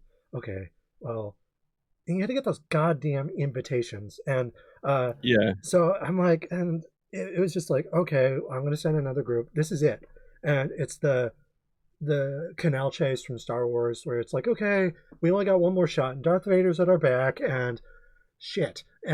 But I remember thinking like, oh my god, this is it. If this is over, it's fucking over. I may as well just start the game over. I don't want to fucking do that. And I'm like, why do I feel so alive right now? Yeah. And that was like all this prep and when I say prep, it probably took 20 or 30 hours to get to that point. And that was like, okay, if I lose this fight, it's over. And when she goes like movie berserker mode and she's just like stunning you over and over at the end, and her health was like so fucking low, but then she would regenerate. Yeah. Oh my god! But it was so good. And there's that Christ on the cross kind of feeling, where you're not actually crucifying yourself, but and when you talk about you need risk to entertain the audience, that also kind of works for the exhibitionist, because in your case you're the exhibit, and you're like, okay, you probably don't think about it like that, but the idea is you're torturing yourself through the darkest dungeon mode of existence, which is, oh, I'm the abomination, I'm just so tortured, or I'm the highwayman, and one last ride out on the frontier. It's one last job. And but you're occupying a particular role, and you're kind of torturing yourself for the audience. Because between you and me, some of my favorite memories ever of the Darkest Dungeon are watching Bear Taffy scream in horror and Yep. losing characters. There's this one video, I can't find it anymore. He was fighting Wilbur and the Big Pig, Little Pig, and Wilbur did this attack where he shouts at your party, but it's a AOE, and he killed two of Bear Taffy's characters with it Oh yeah. at once. And I wish I could find it just because of his scream. He's like, no, but it was like so heartfelt, and I'm like, oh, buddy, I feel you. And not to get all uh, off topic about that, but it's a huge part about why these things exist, because it's not just Lovecraft. Oh no, back Satan or tentacled Satan. It's not just an accusation to level at things. That's the dualistic element, because right now in the real world, it's not just trans people. It's the Palestinians, for instance. It's the people in Sudan and various parts of the Middle East, any colonial territory or neo-colonial territory. Um, they're not human, and capitalism is a frontier enterprise. So the most vicious aspects of colonial machinery work far away, and the way to stop a genocide from occurring is to make people aware of it. Not to get too off topic with the Palestinians in particular and Zionism and stuff like that, just because that is kind of a no-no topic. But fuck it, it's like the least we can do is talk about these people who are on the cross, and the way to get a little spiritual is, and I'm a Satanist, so my idea of spirituality is kind of fucked up, but when we're engaging with these monsters, we're looking at past victims, literally. Like the highwayman is a victim of a particular kind of hubris, and the abomination is kind of he's the closeted queer person, and he's very queer coded, in human bondage, and he's locked up, and but then when he hulks out, you see him in his true form, and um very animalistic, because the lycanthrope, the werewolf, was a particular form of accusation. If you wanted to point the finger at someone, it goes back to the idea, which probably says more about the people making the accusations, but they thought that if you slept with an animal, you would give birth to like a minotaur, or so the science wasn't quite there yet. And but the thing about queer people, like furries, for instance, so guilty as charged, and but the idea of furries is that we're often accused by a lot of people on YouTube and similar spaces, anywhere where anyone can say anything about anyone else. We're basically sexual deviants.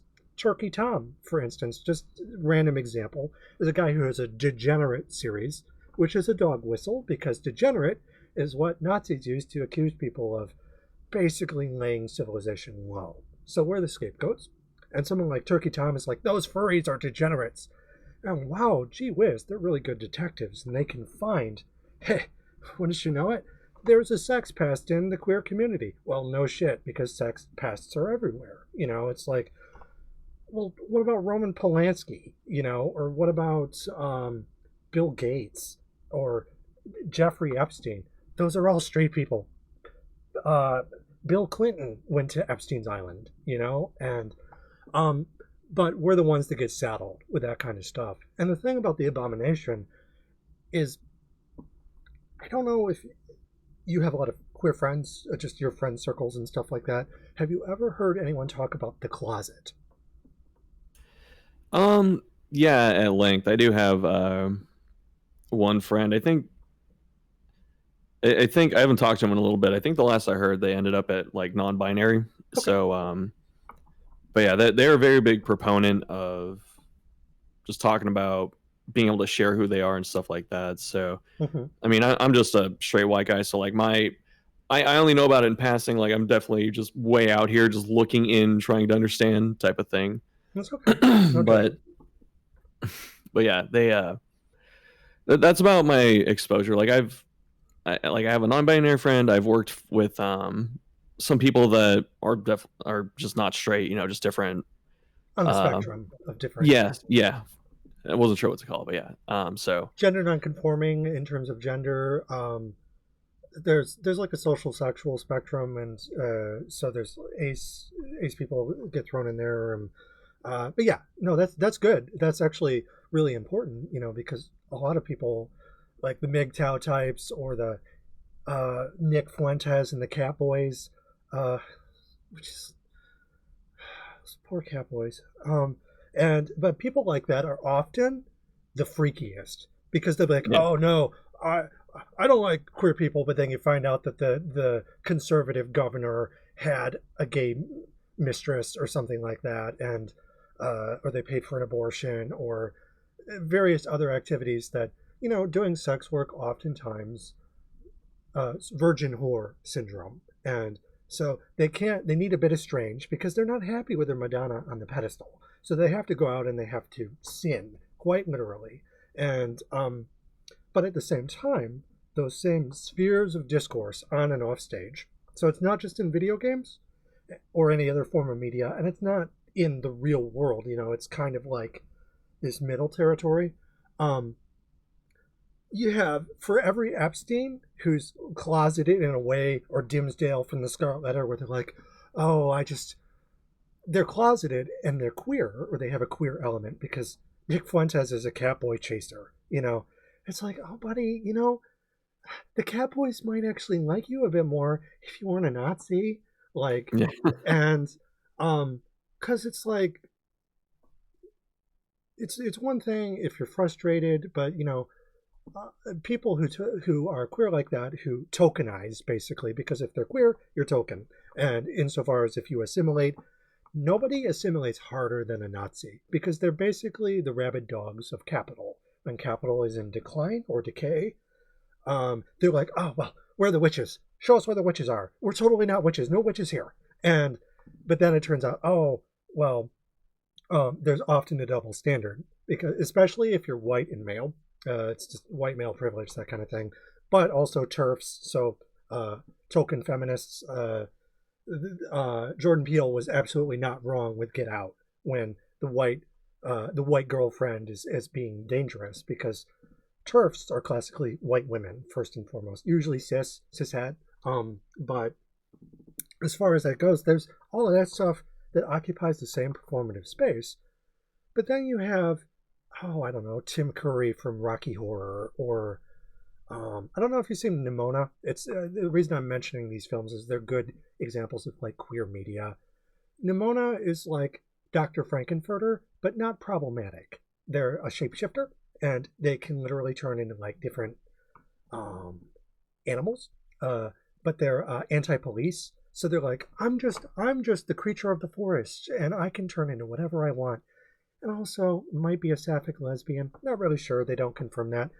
But the maker of that particular story was non-binary, and the character Nimona is non-binary, and the whole point of the story is that Sir Alistair Boldheart, he's the Black Knight, and he's kind of ostracized and he's framed within his own community. So all the knights are like, you know, like doing the Drake thing and like pushing him away, and he's like, "Oh, I don't have any friends," and he befriends the enemy of the realm, and it turns out that the enemy of the realm is a terrorist in the eyes of the realm, but they're also a freedom fighter, and they can turn into like different shapes and stuff like that. And um, it gets kind of complicated, because what's the difference between a terrorist and a counter-terrorist, according to the state?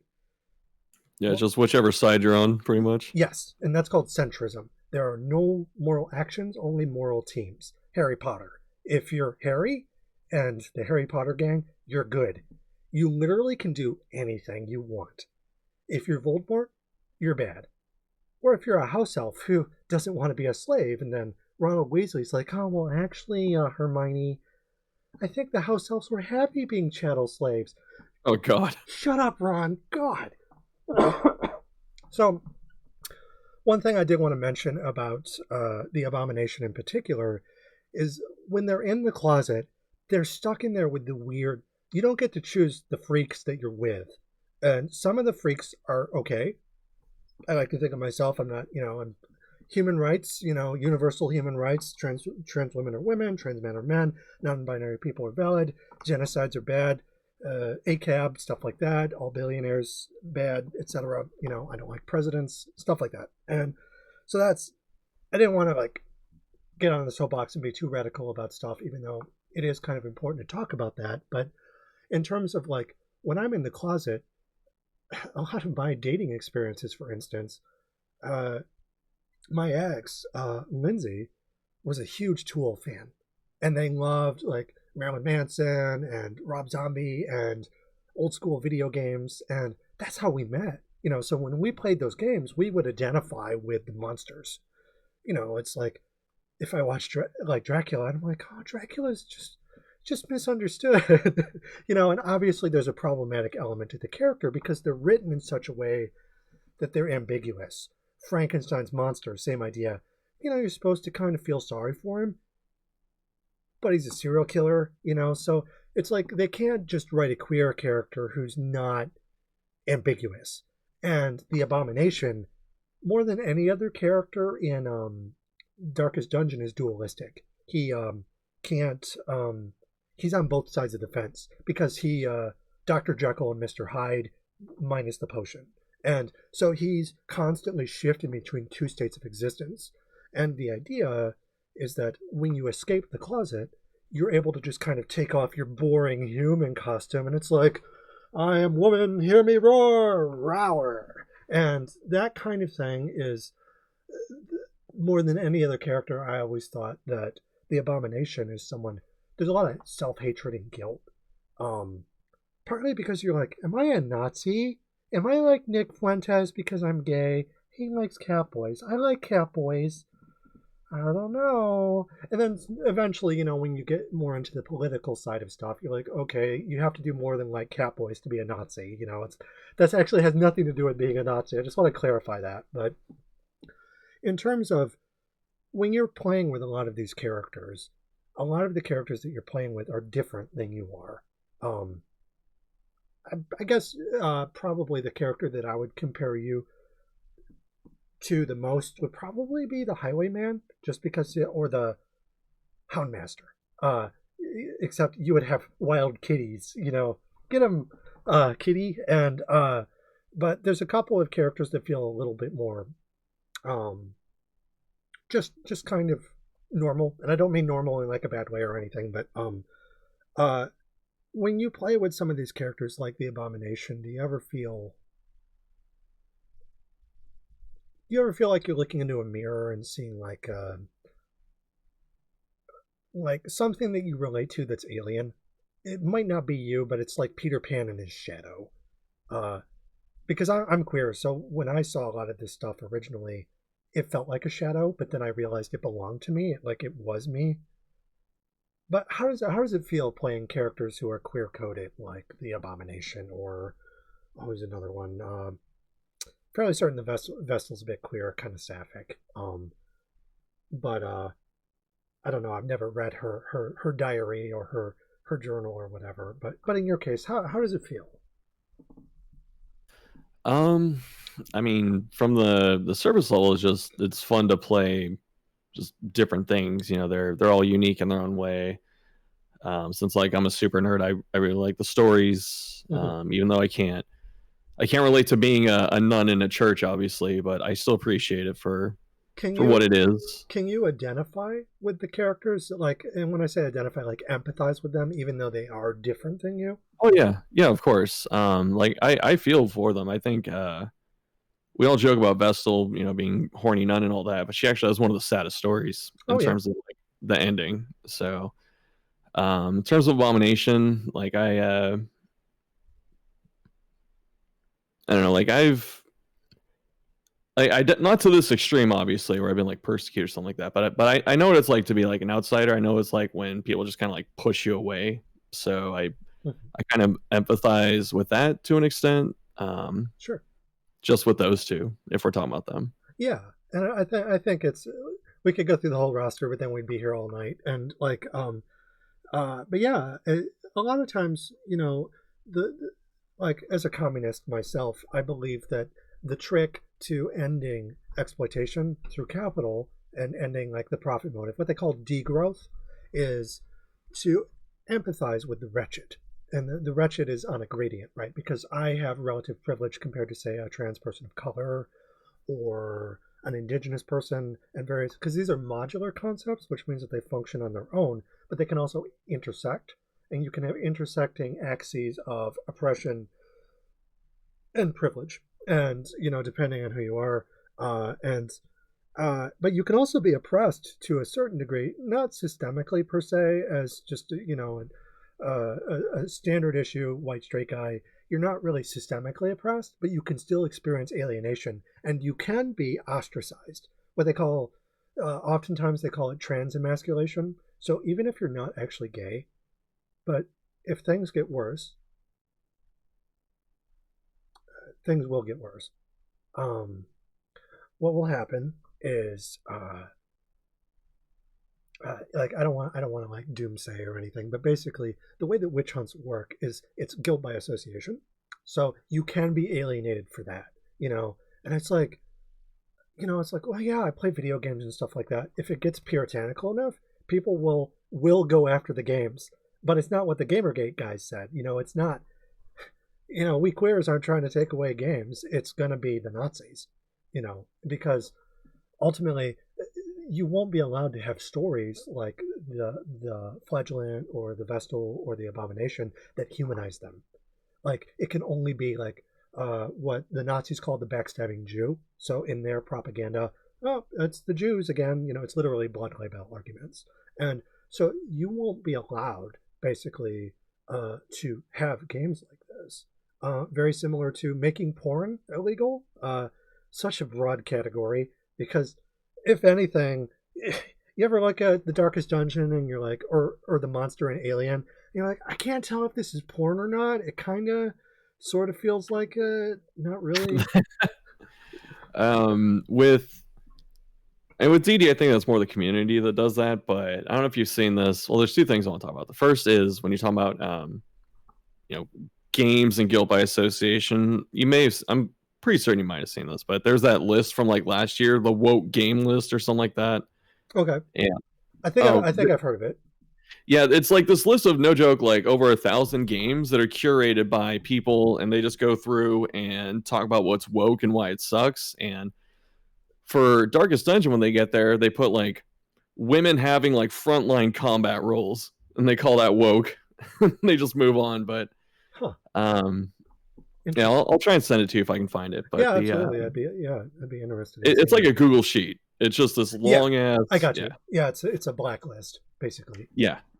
But in terms of like Alien and stuff, if you asked me that question like a little bit ago, I'd probably be like, maybe not. I don't know. But have you seen the Dead by Daylight Queen Alien? That for some reason they just gave like the biggest ass that it never should have had. I'm like, why is this here? Yeah. So is the alien? Is this the xenomorph queen? Yeah, the xenomorph queen. Okay, so bipedal walking around. Oh, okay. Interesting. Yeah. So the original design, I'm guessing this is much more shapely because the It is. okay, yeah, because so yeah, there's this psychosexual erotic component, like the Cenobites by Clive Barker and the weird biker gang from Mandy and similar, like, there's this sense of, so the Cartesian model is there's thinking beings and extended beings. Another way to think of it is the colonial binary. So it's black and white. Anything that's white is like good and holy. And in terms of like body expression, you have bodies that are white. So the Barbie bodies, right? Where they're kind of like skinny fat. Like, you ever heard the term POG? Fat ass white girl? Yeah. It's an ancient one. Yeah. So you got POG, fat, pretty hot and tempting. Words like that, in terms of pornographic genres, porn tends to be centered around specific body types. So I work with a lot of fat models, fat liberation, stuff like that. Anyone who is seen as excessive in terms of your butt's too big, or your boobs are too big, or BBC, in porn, anything that is too big is seen as non-white or black, basically. So, oh no, it's the Dark Knight's Lancelot, and in terms of, you have the fat ass white girl, you have the big titty goth girlfriend, or the big booty goth girlfriend, I think. But this idea is that you can fetishize something, and this is where things get a little complicated, right? Because from a theatrical standpoint, exploitation and liberation occupy the same stages. So there's no way to really liberate sex work, or all work is sexualized under capital to some degree, because you have men's work where, honey, I'm home, and you go to the office 9 to 5, and then you get back home, and Susie Homemaker, June Cleaver, or whatever her name was from Leave It to Beaver, the Stepford Wives from Ira 11, she's vacuuming in pearls, and she's women's work, so these are what they call the division of labor. And oftentimes with virgin whore, in terms of the colonial binary and Gothic stories, the alien queen is basically the whore of Babylon. She's Medusa. And Medusa ain't no skinny little thing. She's thick. And that is something that can either be a positive or a negative thing, depending on how you frame it. So, Sailor Moon, right? Everyone likes Sailor Moon, but then you have those weird cishet guys that are like, oh, my favorite Sailor Scout, Sailor Jupiter. And you're like, okay, you can like whatever Sailor Scout you want, but why are you fetishizing them in like a lolly kind of way, where it's like, this is like kind of creepy, where it's okay to have like the slutty Sailor Scout uniform and be like, look, it's a Halloween costume, and we're all adults here. We're not fetishizing it in a pedophilic kind of way. But at the same thing, in the same token, you can look at something like Alien, which when H.R. Giger did that, that's like some straight up acid trip BDSM stuff. It's literally torture porn with drugs thrown in. And it's like the original Alien was like a 7-foot tall black guy in a gimp suit, ribbed for her pleasure. And it's there's a lot of rape fantasies in the first Alien, for example, and a lot of people, when they think of rape fantasies, they think of, I'm Michael Myers with my knife and I'm going to stab someone. The thing is that the same kinds of alienation fantasies also speak to, for example, women of color. Or you can mix and match.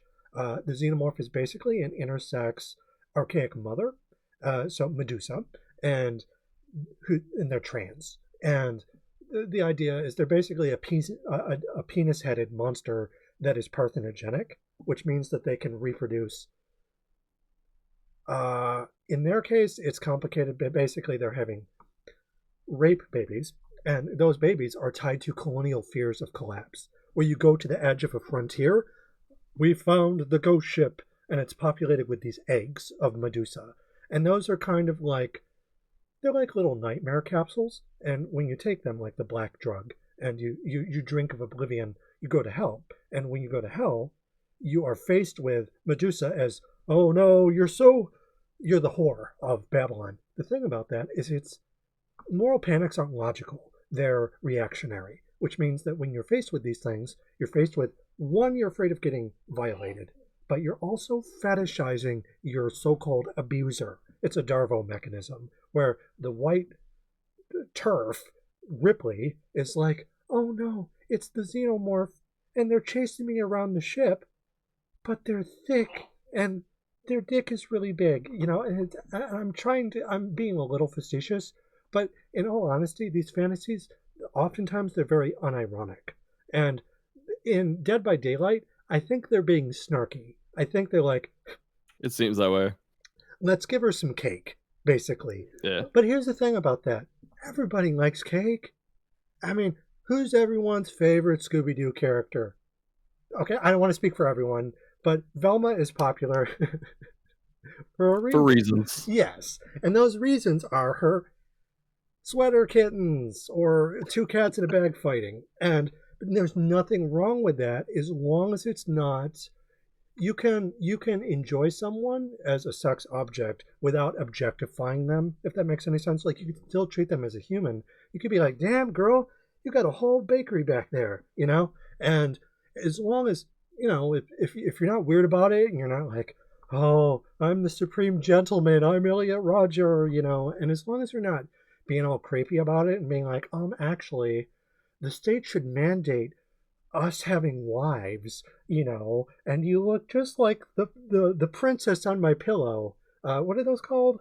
The waifu pillows, or you know what I'm talking about? Yeah, just like body pillow covers. Body pillows. Yeah, that's it. Yeah.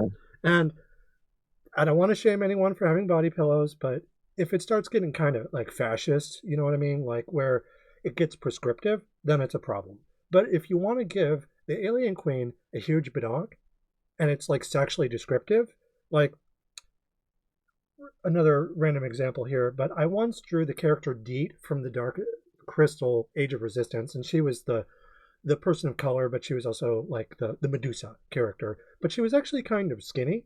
So I envisioned her, I made her more shapely, and I put her on this Facebook group, and I'm like, hey, I did this fan art, and she ripped off Hup, the paladin. He was the little podling, and she rips off his head and is like holding it like Medusa's head, because that's what happens with Medusa. So the shoe's on the other foot, and I didn't like the character, so I'm like, ooh, so transgressive, but it was supposed to be kind of a joke. And people didn't freak out about that. They're like, you made Deet thick. How dare you? And then one of the mods is actually like, no, I kind of like that. I'm built like that. It's representation. So there's the idea of representing someone as a sexy alien in a way that they can reclaim and make human versus fetishizing someone that you're punching down against. And I think that in the case of Dead by Daylight, as far as you can punch up with the alien queen, everyone loves playing the bad guy in that game, right? Because is that where you pilot the game and you attack people? Yeah, there's two teams. You play the team of 4 like survivors, and you just try and escape, and then you play one person plays as the killer, and so you get to play as the alien queen. Yeah. So since we're talking about the alien queen, this brings us to our third question, just to keep things moving. Because we talked about BDSM and blood libel and sodomy, and also just thick bodies, but also monster bodies that are black in terms of their size, their shape, their identity, often rules of power. The black is often the black sort of identity or role is dressed in leather. They're the dominant. They're the whip cracker, that kind of thing. The fetish. The alien queen isn't just any kind of witch. They're also the Medusa. And if we look at like James Cameron onwards, so from like Cameron's Aliens to Doom, which was an Aliens reskin because they couldn't get the rights for the movie, so they kind of John Carmack and John Romero came up with their own story where it's like it's not on Hadley's Hope, on, I forget the name, LV-426, it's on Mars. And instead of Weyland Yutani, you had the UAC Corporation. It's basically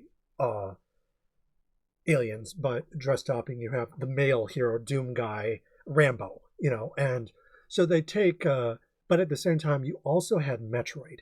And Metroid, Samus Aran is Ellen Ripley. So she's the female version of Rando, and she is the Amazon. So this brings us back to the Hellion, because I'm like, okay, put a pin in the Hellion, we'll get back to her. And so the thing about the Amazon is it's basically an assimilation fantasy.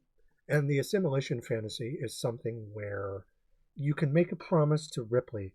You know what, Ripley? You fucked up. We're going to take away your job, and we're just going to make you fend for yourself. You guys throw me for the wolves, and then you expect me to go back out there? Forget it. I'm not going. And then it's all code for her being a member of the CIA because she's an advisor. She's like, I'm not a soldier, I'm just an advisor. That's what the CIA called themselves. And what happens is when she gets to Hadley's Hope, she activates. And she's like, I'm the baddest bitch around. This town ain't big enough for the two of us. And so it's basically a cat fight between the White Queen and the Black Queen. And in the case of the Hellion, they don't really have anything set up like that where she has like a double. Like there isn't like a sexy, dark, thick Hellion, like a dark Amazon, really. They have. Give it time. Yeah. Well, yeah, that's what the mods are for, right? Mods, yeah. And but that premise is always that she has to redeem herself, and as long as she punches down really fucking hard, and she finds that evil menace, and she howling ends the shit out of it, and which I always thought that move was weird because it's like, okay, you do this big damage, but then you lose the rest of your damage for the whole match, so you like never want to use the move, and you're just kind of like, that's how I not to talk too much about the nuts and bolts of the game, but I always thought that it was like, I don't know, just like the premature ejaculation kind of move. And like, I don't know, most of the time I always used was it Wicked Hack, I think? Yeah. Or Iron Swan is where it's at. Like that, any move that does backline damage is really good. But she does it from the front, which is really interesting. So she's a very versatile frontline kind of damage. But in any event, she's like the killer of killers. She's Liam Neeson. She has I don't have any money, but what I do have is a very particular set of skills that I gained over a very long career, which makes me a nightmare for people like you. And she's like the Swiss Army knife of capitalist realism. And in the case of the Amazon more broadly and the Monstrous-Feminine, our question kind of deals with a couple of other talking points. So tokenism, assimilation, and witch hunts, the Hellion, but also the Gravedigger, the Shieldbreaker, and the Countess as sort of like power swap fantasies during token-subjugated Amazonimachia, which is Amazon battle, is literally what that translates to. It's basically smear the queer, and it historically is ancient Athenian propaganda into the present space and time. Again, Ellen Ripley is the token neoliberal cop, so from Ronald Reagan onwards, versus the alien queen is the gay communist space bug, breeding centrist refrains. From Tolkien and Cameron, their stories were central in video games. So Tolkien was like the high fantasy story, the treasure map. We must away our break of day to seek the pale enchanted gold from Smaug. So there's like a dark lord. You go to his castle, you steal the gold back for the status quo. Whereas in Cameron's story, it's more like, oh no, the colony is infested with space bugs, which goes all the way back to Starship Troopers, the pseudo-arachnids. I don't know if you ever saw the movie, but great movie. Yeah, it's a great film. It's actually it's a satire of American fascism. So it is, and I think I like those kinds of movies because Jurassic Park operates similarly, but it's just on the surface level, or if you're young or just not paying attention, it's like, oh, this movie about shooting bugs, but no, it's about like military propaganda and stuff like that, and it makes it a lot more fun to watch when you know that. Mm-hmm. Yeah, absolutely. And because when you watch it like the second time around, you're like, oh, there's all this allegory. Yeah. Whereas a movie like The Matrix kind of spells it out a little bit more, take the red pill or the blue pill, because originally that was actually a trans expression, but then conservative people were like, oh, the manosphere, it's our pill. They're playing doctor, basically. I think it's funny that they tried to like co-op that movie or whatever, like Andrew Tate and stuff, just because it's definitely that movie is not right-leaning. Like, no. It's about fighting that kind of stuff. And I just think it's funny that I mean, I know this isn't on the question. It's just funny that stuff like that gets co-opted and repurposed for certain groups. Yeah, yeah. That concept is called obscurantism. So what you do is you take something of the oppressed, and you make it a tool of the oppressor. So with the Nazis, the National Socialist Party, where they took the kind of the veneer of socialism, at least at a glance, and it's almost like a mask, and you wear it, and you're like, "Don't worry, I'm totally a socialist," and psych, and one thing, the swastika was a classic example of that, um, and a lot of monsters, like Neo and the Matrix. It's literally Morpheus is the king of dreams, and you have various. There's a lot of it's a lot of like philosophical and monstrous ideas, but the basic idea is like he wakes up and follows the white rabbit into the real world. Plato called it the allegory of the cave, and when you leave the cave, you realize that the world around you is an illusion, and the reality is that everyone's Nazi cannibals, or in that case, they were like squid robots. They're squid robots, yeah, the Yeah, Sentinels. and the Sentinels. Technically, the Sentinels were the arm of the state. Yeah, because they answer to a higher being or whatever. Like, there's a prime authority. Yes. They saw in the third movie. Kind of like the Terminators and Skynet, same basic idea, and or Hitler and the SS or the Gestapo. Different. They hunt down rebels, and so in the case of the character like the Hellion, let's see if there was anything else. Yeah, so the idea of Tolkien and Cameron, video games from the neoliberal period, from the mid-'80s forwards, basically, you had the emergence of Metroidvania and shooters and adventure games, kind of like D&D, which is basically what the Darkest Dungeon is. It's a dungeon crawler. Yeah. Not a lot of dragons, if I remember correctly. There's not really any dragons in the Darkest Dungeon. There aren't, but they snuck one into the second game, and Chris was very proud of it. It's the second confession boss. Oh. It looks and operates like a dragon. It hits you like breath attacks. It's got like 2 wings and stuff. Oh yeah, dude! I totally didn't think it. No, you're totally. Yeah, I didn't see it either. Like, I heard it in the interview. It's like, yeah, I snuck a dragon into the game. I was like, oh shit, he's right. So in terms of slaying dragons, because there's the witch that you burn at the stake, there's the dragon that you slay, there's the queer that you smear, the vampire that you stake. A classic form of assimilation from someone who's kind of alien is the literally white women. That's it. Not even queer white women, but just the idea of like the tomboy, for instance, more militant white women. And this goes back to like Velma Dinkley is more passive. She's like, oh, well, okay, gang, we're going to solve a mystery, and I have my magnifying glass. And she's not very militant. Whereas the Amazon is a Tolkien paramilitary force. And she is the last line of defense, ostensibly, between the gay space bugs getting to Earth. Because you have Doom 1, and then you have Doom 2.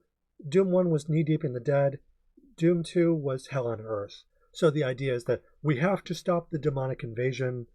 11 from Stranger Things, she stops Vecna, I think. Yeah.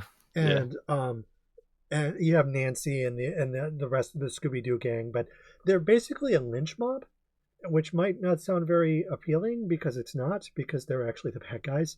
And to be fair, the Roddy McDowell kind of character, the Clockwork Orange looking motherfucker, is a Nazi and a serial killer, but he's also queer coded. So see what happens with characters like that is the Amazon is basically like, oh no, I'm not gay. I'll do whatever I can, right? I have to save Newt. I'm the Madonna. Newt. And like she goes like totally crazy and kills everything and nukes the site from orbit in the original Aliens, whereas the Hellion doesn't really get that kind of character arc. Also, a fun fact, Ripley was also modeled after Henry V, which is problematic because he was the divine right of kings, basically, so he's just not the character I would want to model myself after. And this is coming from someone who identifies with like Dracula or Frankenstein's monster. If I had to identify with anyone, Persephone, obviously it's my namesake, but and I like warrior characters like the Samus Aran was who I grew up with because for my eighth birthday in 1994, I got Super Metroid for my twin and I got that for our birthday. We also got a Clay Fighter, but that wasn't very good. But Super Metroid was really good, and but I really identified with Ellen Ripley. My dad was abusive, so I was like the only fifth grader in my class that went through a divorce, and it wasn't for like some kind of cool reason. Not that there's ever a good reason for that kind of thing, but it's because my dad was beating me, and so for me, I wanted to be strong, like Laurie Strode or Sarah Connor or um, Ellen Ripley or Samus Aran. But I also was kind of a slut, so I'm like, oh yeah, that's why they're taking her clothes off. It's a striptease, you know. And because if you beat, I don't know if you play Metroid, but if you beat the game faster, Yeah, you see her in her bikini basically, yeah. and then in Zero Mission they basically have her run around in her underwear, which is basically the plot to Alien. Oh, the Zero suit. Yeah. Yep, yep, and a birthday suit basically. Um, and but she's tied to like colonial conquest. You know, she's like the colony fell, and it was those weird bird aliens from outer space, and like there's a whole kettle of fish as far as that goes because it's like Orientalism because it's literally Stargate with the space pyramids, and Right. Yeah. and but as far as that goes, she's a token cop. And the thing about the Hellion is it's like I wasn't always a communist. Like I didn't start getting radical until I started dating people who were more radical. Like I don't know if you've noticed that too. Like if you've befriended people who were more alienated than you were, that it kind of opened your eyes to what they were going through. And Yeah. it's always a dice roll because one of two things can happen. You can either be like, get away from me," or you can be like, "No, no, you're human. You're one of us." But also, um, you're treated like you're not human. You know. Um, okay. Give me a second. And it sucks because you get really scared about having relationships because if you date someone, you might get rejected because if they find out that you're gay, they might be like, "Oh, wait, Satan," you know, and like you have the queer disease, that kind of thing. I didn't have AIDS myself. I was too young. Like by the time I was sexually active, the disease was at least in the West. Vaccines and things like that. But I did have hepatitis C, which is it's a similar kind of disease, but you get it intravenously through needles. I don't do drugs, so I don't know how I got it, but it was a similar kind of experience. So if I look at the Abomination, for instance, he's very like diseased, right? Kitty, and the Amazon is someone who is like unga bunga cave warrior woman, and which is obviously fetishized, and sometimes fetish is just an object of power. She does kind of have like the thigh high thing going on with like the Zatai Ryoki. That's just a fancy word for supreme territory. It's literally it's the space between the panties or the skirt and the thigh highs. So like the shorter the space is, and it's Japanese, and it just means supreme territory. Um, I don't know. It's like it's It's a almost great term. it's awesome. And but like there's power in that kind of shit. Like if you ever do like if you ever do drag, it's just people will treat you differently if you dress in a feminine kind of way. But because you're not a woman, of the way that society would even classify, like if I classify women, uh, it's not rooted in biology, but you still have to deal with that kind of shit. So Judith Butler calls it gender trouble.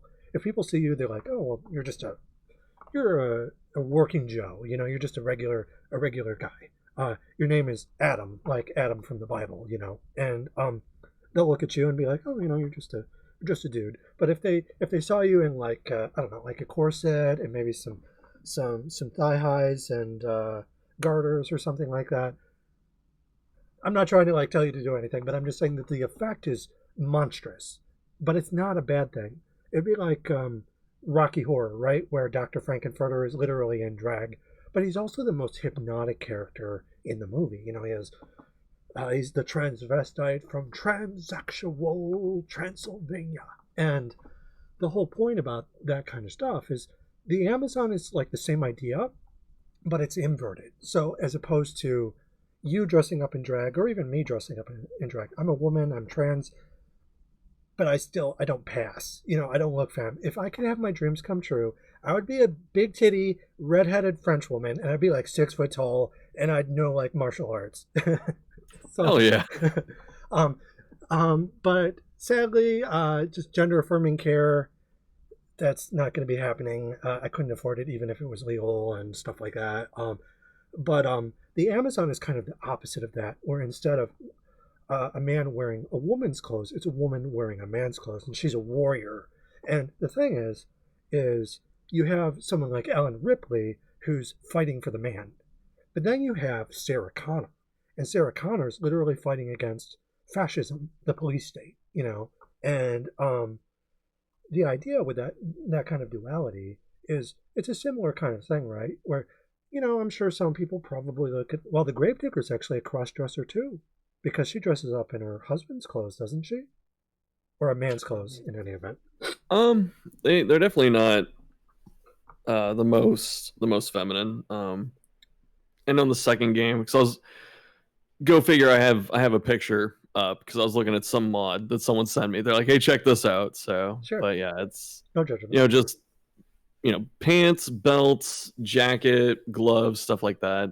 The only thing that seems like feminine really is probably like the thigh-high boots, but yes, well, that's that sometimes androgynous, like androgen or androgyny is something where there's more of a spectrum, because like if you look at Middle Eastern cultures, the men in those societies wear, for all intents and purposes, what we would consider dresses. For instance, if you've ever watched K-pop with the singers, where they're very femme looking, but they're kind of a cross between feminine and masculine, and so there's infinite number of combinations. It's not like Matt Walsh, where he's like, "What is a woman?" A woman is an adult biological female, and I'm like, that is not what a woman is.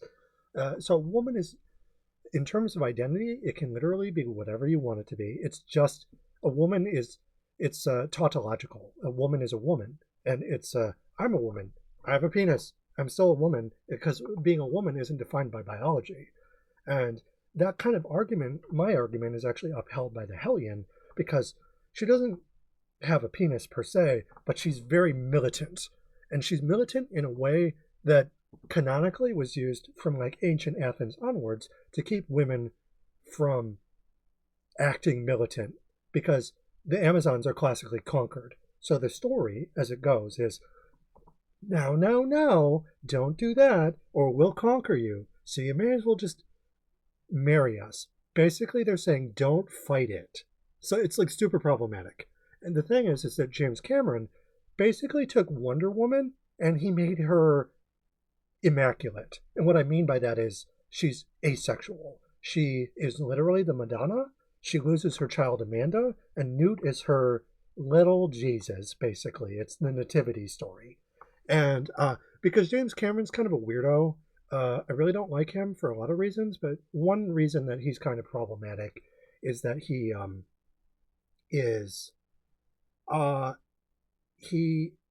has this asexual approach to Amazons, which fine, if you're ace, whatever, but he ties it to state police functions, and he also married Linda Hamilton, who played Sarah Connor. Sarah Connor, yeah. Wow. And so he married her, and then he realized that she wasn't the mommy that he was looking for, because one of the themes in Gothic fiction is that when you're chasing the numinous, you're going into the dark labyrinth of conjecture, the Gothic castle.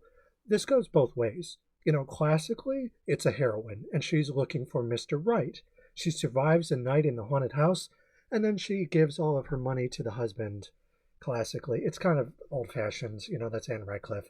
But in terms of the male version of that, I mean, everyone's chasing the horror, right? You're not going to the center of the maze to find a nun and being like, okay, well, we're going to hold hands now. It's a ritual. You're doing battle. Well, that's highly eroticized. You don't have to interpret it that way, but it's like the cutting off of Medusa's head is literally a metaphor for female circumcision.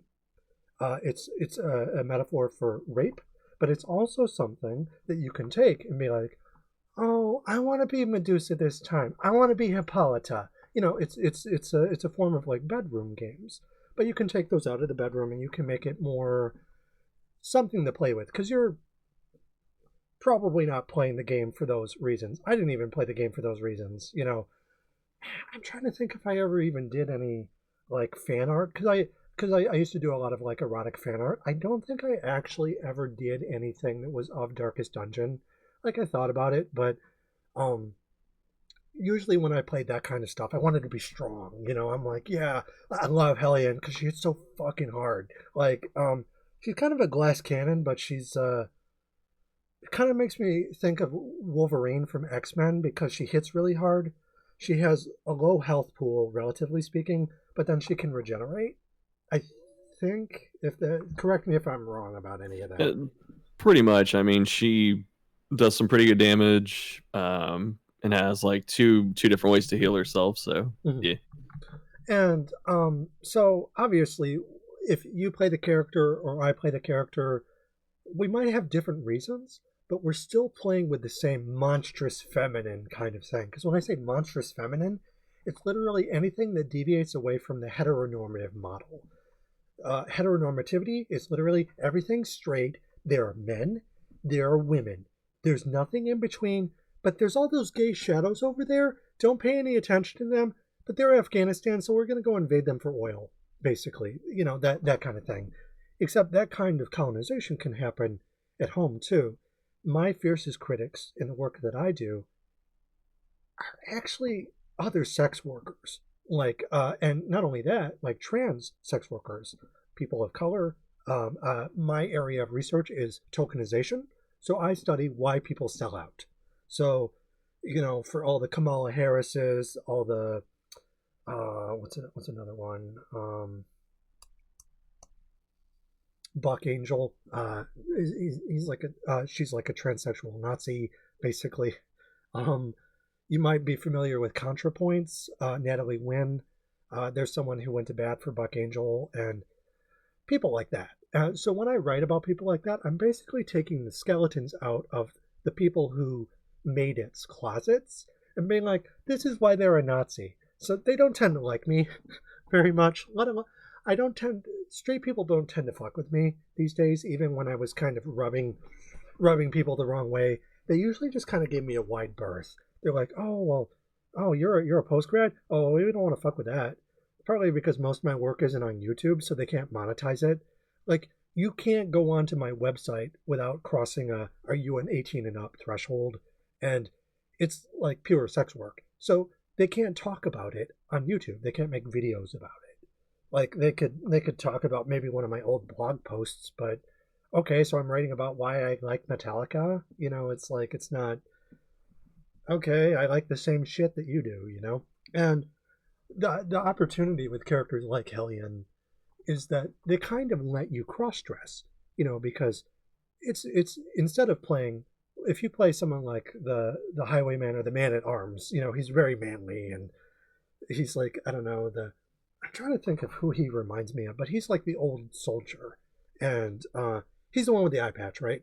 Yeah, he is. And so he's more like the classic boys kind of character, and he's the old warrior, but he has that secret shame where I think in the second game he led his men into an ambush for glory, and he's haunted by the ghosts of his troop.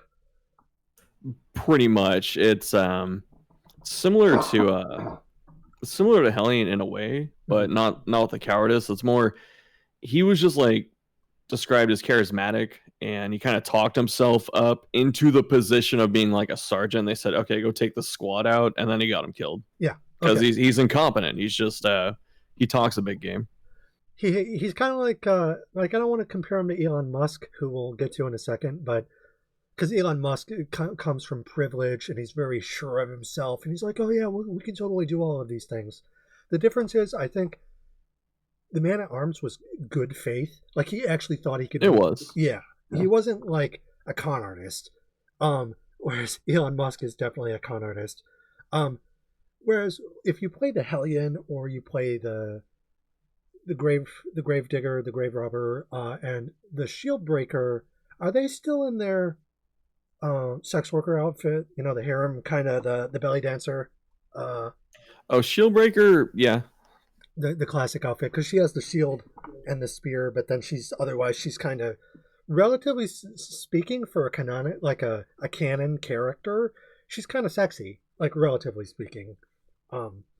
They're all kind of sexy a little bit, I guess, but like, I mean, the Vestal has boob armor, you know, so um but the shieldbreaker is probably the sexiest character of Hellion's where it's at, if I'm being honest. But the Shieldbreaker is like, she's literally a sex worker, and like her story is she causes her master's coach to flip over, and then she gets pinned and bit by a snake. Yeah. And it's something. Yeah. Sorry, go ahead. No, it's okay. I tend to talk a lot, so if you ever want to interject, it's fine. No, I'm just trying to think back to it, because that is what happened. She gets pinned by the coach. I'm trying to figure out what her role was. Like, was she just there? Was she a guard? I can't remember. It's been a while.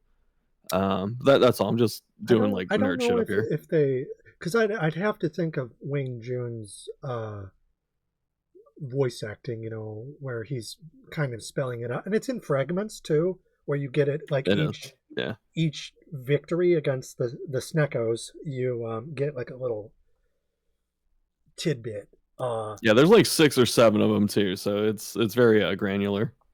Yes, yeah, and it's a puzzle. Though if you just look at the character, she's not dressed like a guard. Now you could have the Amazon fantasy where, oh, she just happens to look really naked and sexy, and you know, and the shield and the spear is actually a classic weapon of antiquity, like the Zulu warriors of Africa, for instance, would you could be naked, is provided the shield and the spear were big enough or long enough. You don't actually need a lot of armor in melee combat. You know, outside of like, you know, firearms and stuff like that. But the idea of like the fetishized, she's kind of an Amazon character, but she also only has one hand. I don't know why, but that kind of made me think of Ashley Williams from Evil Dead a little bit. But I always thought that she was like the concubine. She was the kept. Just from my experience, my lived experience, that's how I'm identifying. But you mentioning her as being a guard, I didn't think of that. You know, it's like, where did she get that training? Yeah, it's weird because like she is depicted as graceful, so she does seem like a belly dancer, but she was with that caravan or whatever for a reason, and even in her like art and her picture and stuff like that, even though she does have like the very loose fluid clothing, she has like a shoulder pad and a helmet. Like she's still armored up for whatever the hell she's trying to do. I'm trying to look at it while I'm Sure, no worries. It kind of makes me think of the Gladiator sort of get up where they'll have like a shoulder guard, just one pauldron, you know. Yeah, that's what she has. Yeah. And a lot of times they would have armor on the side of their body that was facing their opponent. So if they're like, their primary side of their body would be armored just enough to not really like slow them down, because there is a certain amount of truth to the less armor, you know, you're going to be able to move faster. It might not be Dark Souls exactly, because plate mail is fitted to your body classically, and it's not actually that heavy. But you're going to be faster not wearing a suit of plate mail versus, and if you just have enough to like guard you, you can kind of like turtle up a little bit. And she's a great character too. She's very fascinating because she's the shield breaker, which in medieval thought, she's basically a duelist who specializes, kind of like the Viper Adorn in Game of Thrones when he's fighting the mountain, minus what happens at the end of the fight. Yeah. But he has that spear, and he's poisoning this big armored guy who's kind of a coward, right? He's hiding behind his armor, and he's a sissy, basically. He's the Black Knight. He's the Nazi, and the Viper Adorn is, hello, you killed my father, prepare to die, basically, and the Avenger. In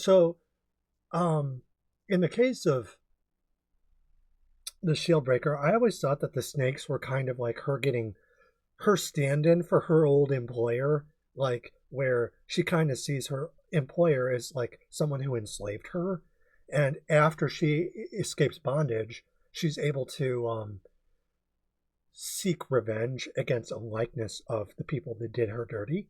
And I guess the Hellions kind of like that too. All the women in Darkest Dungeon, because was it the grave robber is literally her mission is to poison her husband. You have to play the mini game. This one's always funny because the grave robber is based off of Chris's wife, and Oh. he gave his wife's stand-in character a story of poisoning her husband and stealing his money. And I'm like, What's going on there? I know it's something I want to ask him if I ever talk to him.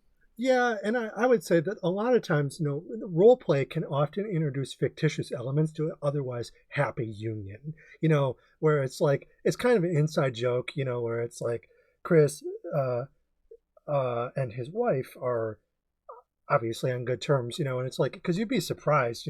That that's because a lot of times a lot of people when they do that kind of stuff, they keep it in the bedroom, or what they do is they tell it through their stories. So like Stan Lee, when he wrote The Incredible Hulk, or Doctor Doom, or similar characters like that, they're literally like stand-ins for different aspects of like his secret selves, like the Hulk and his incredible anger, and forget Doctor Doom, like he was like really tortured and he's hidden behind his armor. And in the case of the same kind of idea works with all of these other characters too. And I have to wonder if there are similar stories like with okay, well, if the grave robber is his wife, then who's the Hellion?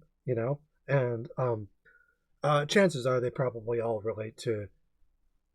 Again, these are all like costumes for like one interpretation. Not saying it's the correct one, Chris. Don't get mad. But like these are all like different offshoots of, if not his wife, maybe people he knows. It could be people in the office because I know they're a small team. Traditionally, I think it was like 3 or 4 people, kind of like Mortal Kombat. The first game was made with like 4 or 5 people. The second game, I think their studio is up to like 25 or 30, so they've definitely gotten bigger. Yeah. Out of curiosity, was Marvin Seo? I'm not sure if I'm saying his name right. He was a fan artist. He did a lot of mods, but then did they hire him? I believe he interned there before the game came out. Okay. When he was working there, his Twitter bio was like Art Squire, so I'm assuming that sounds like intern type of thing. Yeah. Okay. And so he helped with some art. He drew a lot of icons, like some of the skill icons. I think he did Runaway. Yes. And he did some visual effects, like when in the sprawl, when you get hit by like a fire attack and your face gets blown off. I think he made that one. Oh yeah. Yep. Yeah, I was like, oh, that looks. I can see like bits and pieces because Chris is a really he did a lot of the art in the game. It's literally just like this. I don't know if you call them sprites, but the different resources. They're almost like little paper dolls. Yeah. And a lot of that is literally just like concept art that they took and they kind of like repurposed. At least that's what it looks like. And it pretty much is. For the first game, he did like almost all of it in terms of the art. I can't think of anything off the top of my head that he didn't do, but I know that they started growing over time, so I'm sure someone else helped. But he pretty much did most of it. And I think in one of the interviews they said like the speed of what they could release stuff was how fast he could draw it at that point. Yes. Yeah. So he was definitely under some stress. Oh yeah, crunch time. I mean, well, shit. Yeah, like the past 2 months, I was like, okay, I have my deadline, and here's the thing: if I don't make my deadline, then I've been up burning the midnight oil for 2 months straight.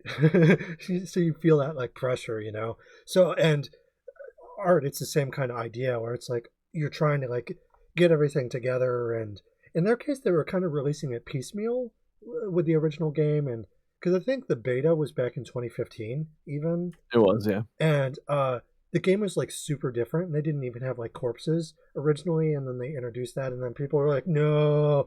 Yeah, that was a troubling time. And I didn't mean to get too sidetracked about the art stuff, but the art design with the characters too, they strike a pretty nice balance with the Monstrous-Feminine characters where you're effectively playing different renditions of like the Virgin and the Whore. And the thing because that goes all the way back to antiquity. Women get to be two things. You're the virgin, you're the maiden, you're the waifu, happy wife, happy life, or you're the slut. And they chase you down and they cut your head off, which is basically, it's a metaphor for different kinds of sex, often rape, because the Medusa from antiquity was decapitated by Perseus to save Andromeda, and they basically needed Medusa's head to petrify this sea monster. Because, oh, help, I'm a maiden, I'm on a rock, and I can't swim, so, well, partly because of the monster in that case, but basically Medusa was someone who was already violated by Poseidon, or Zeus, depending on the rendition, because the Greco-Roman sort of transition, and they were violated in Athena's temple, and Athena's cursed Medusa, who was the only mortal version of the Gorgons, and from the archaic period into the Hellenistic Athenian periods, Medusa became more and more human-looking, because originally she had wings. She was almost like a fallen angel. She wasn't supposed to be human at all. But most people recognize her as a weapon.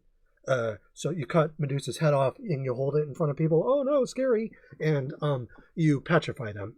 And basically, what you're doing is it's a rape testimony, because when Medusa was killed, she was pregnant with Poseidon's child, and when she was beheaded, it's basically a cesarean. Well, sort of. The Greeks were kind of strange because they're like, and then the daddy cut off the mommy's head and the baby came out of her neck. And you're like, no, you guys got it backwards. And like, maybe try wrong hole. And but what happens in that case is the Pegasus is born from the Medusa's dying body, basically. So there's all kinds of stuff like that, to be entirely honest, wasn't really made aware of until much later in history. Like, for the longest period, Medusa was just like a bugbear. They're just someone that men were afraid of. And then eventually, you fast forward all the way to Aliens, it's literally the Medusa myth. Because what ends up happening is Perseus kills the Medusa, or in this case, Queen Hippolyta, the queen of the Amazons. And she kills the xenomorph queen, but then she's doomed. There's no respite from that, and she's haunted by the archaic mother. And in trying to sort of police Rome or Athens or America, all of these things eventually come to a head. And the thing about Red Hook is they're trying to have their cake and eat it too, because the first game is like the bad ending, and there are no heroes in that game. Not in the classic sense where they return alive. And the ones that do are all like fucked up, because a lot of people were saying, will Reynold, is it Reynold who's the Crusader? Yeah. Will he come back or not? And then they're like, surprise, I'm happy. Yay. In the second game, they have that wish fulfillment. When my mom was playing D&D, she had a pony, and she was like 10 years old, and it fell in a vat of acid and melted, and she was crying all day. And she was crying like hysterically. She's bipolar, so she's like, Bill the pony died. I'm so sad. And my grandfather's like, okay, make your sister's pony come back. Whatever you do, I don't care. And my uncle's like, abracadabra, Bill the pony is magically resurrected. And that's kind of what the Darkest Dungeon 2 feels like, in that it's not a bad thing. It's just Deus Ex Machina. It's like whatever. What do you think Medusa is, right? You cut her head off, she doesn't die. And it's a little bit more brutal because she's kind of not the same after that. Whereas Reynold's always a klepto. Or was it Reynold who was the klepto? I can't remember. He was, yeah. Yep. And so, like, to try and tie all of these disparate threads together in defense of antiquity and the status quo, but also we have to sort of convert Rome into something that isn't going to genocide us. And by us, I mean everyone. So I'm queer, for instance, but you know what? I don't want indigenous people to get genocided. I don't want women to be abused by their husbands. I want the Palestinians to be free from the river to the sea. They call it Omelis. Ursula K. Le Guin, Those Who Walk Away from Omelis, 1973. It was a fantasy story where the magical city of Omelis was, its happiness and its prosperity was entirely dependent on the suffering of one child. And that child was locked up in the basement and tortured, like abject torture. And it's the same idea as Medusa, except you're tying Medusa to a radiator, basically. And in that kind of instance, to walk away from capital, to walk away from this idea of Rome that fascists are trying to make great, or centrists more broadly, hey, you can be like Ellen Ripley. What, a token cop working for the Galactic Federation? No, space sluts for life. And so like these kinds of fantasies are things like if I play The Darkest Dungeon or I play Iron Fury. I don't know if you ever played that one where you're Shelley Bombshell Harrison and you're like this I don't sexy. think so. It's like a cyberpunk kind of shooter and same kind of idea. Do you want to be a badass bitch? You got to be a cop. I'm like, or you don't have to be a cop, but you could still be like Che Guevara. You know, you can be a freedom fighter, t-shirt guy. And Yeah. it's like, so a lot of these fantasies, what we're trying to fight against as communists, I'm a communist, you're independent, and you think that establishment politics are a dubious proposition. Both of them are too right leaning because there's Republicans and then there's moderate Republicans, and Republicans are Nazis, and then you have moderate Nazis, basically. And Yeah. it's the reason why liberals right now aren't doing anything about Trump. It's the beer hall push a century later. You know, we'll appease the tyrant because we're complicit.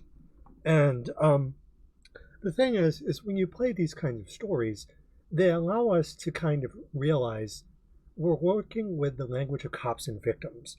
And the cop can be an Amazon, it can be a highway robber.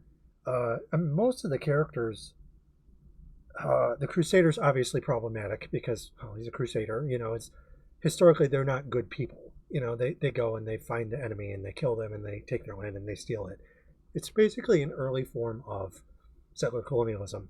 They couldn't hold on to Jerusalem because they didn't have the technology to be able to do that. So it's constantly passing from one side to the other. Like there's no there's no science fiction characters really in the game, you know? Like Herbert West Reanimator, not really. There's the inchoate flesh, which is kind of like what the Reanimator would make, but there's no meds. Oh wait, no, I take that back. Yeah, Plague Doctor. Yes, Plague Doctor. Yeah. She is literally modeled after. She's a female. She's a gender swap for Herbert West. But the thing is that she's like if Herbert West and Velma Dinkley had a baby, sort of, which is kind of weird to think about. But because she has to kill her teacher, I think, and it's more her teacher ends up just dying, like I don't know, at the classroom or something, like after a lecture, and she finds the corpse and she's like, well, it's here and it's fresh, let me see if I can bring him back. Oh god, yeah. So it's basically the plot too, where Herbert West in the movie is reanimating the dean, and he injects him with the green goo or whatever it is, overdose, and so yeah, it's a great character. A lot of the characters are they're on a road to damnation because they're going to hell. And the idea, right, is I'm perhaps not their target audience because I'm like, well, hell is my home. I want to make a hell on earth. People talk about that like it's a bad thing. And I'm like, well, we're already living that. It's the Puritans' idea of paradise. That's hell. Like, hell for me is a form of paradise, is like Milton's Paradise Lost, where the sluts can roam free, unicorns everywhere, you know. And it's like I don't go outside because not just because I'm afraid of being persecuted for being trans, though I can't wear my collar outside, but also just in America you don't want to get shot, period. They don't discriminate. But they do blame school shootings on antidepressants now, I guess, is it's always something else, but yeah, they're talking about that right now, which is it's kind of pretty scary in its own right. Yes. And so you know, a character like the Plague Doctor is someone who's almost like a Renaissance woman, you know. So you can take any character in the game and say, you know, they're facing up to their flaws and they don't have to be punch the Medusa, you know.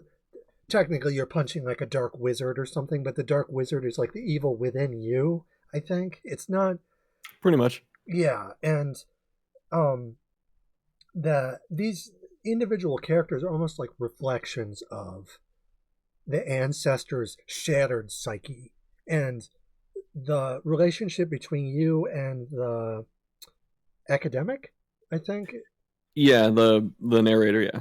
And so the academic narrator, the slightly nicer version of Wayne June, who, I'm not gonna lie, I met plenty of people like that in grad school. They're giant assholes. But I actually prefer the evil version of Wayne June. You know, like he's such a dick in the first He game. did it better. Yeah. Yes, and he's perfectly fine as a slightly less me. Like he's still kind of badass. You know, he's like seize the day. You know, and you're like, yeah, I don't know what we're talking about because I just walked in the room, but yeah, and um in the first game it's a little bit more fun, I think, just because like your characters are having like quadruple heart attacks, and then he's like, overconfidence is a slow and insidious killer, and I'm like, fuck you, god damn it, this is a very love-hate relationship. And He's a and I'm not throwing any shade Wayne June's way. I absolutely love him as a character, but it's kind of a punching bag, right? It brings us to the man of the hour, Elon Musk, right? Because what is the ancestor if not someone like that? Someone who's like, it is my birthright. I am Julius Caesar. It is my destiny to conquer the earth. And crossing the Rubicon, you're familiar with Caesar and how Brutus betrays Caesar, and he and his homeboys basically surround him and stab him a bunch of times. Didn't he fucking tweet that too? Like at two Brutus or some shit? I don't know. I feel like You're talking.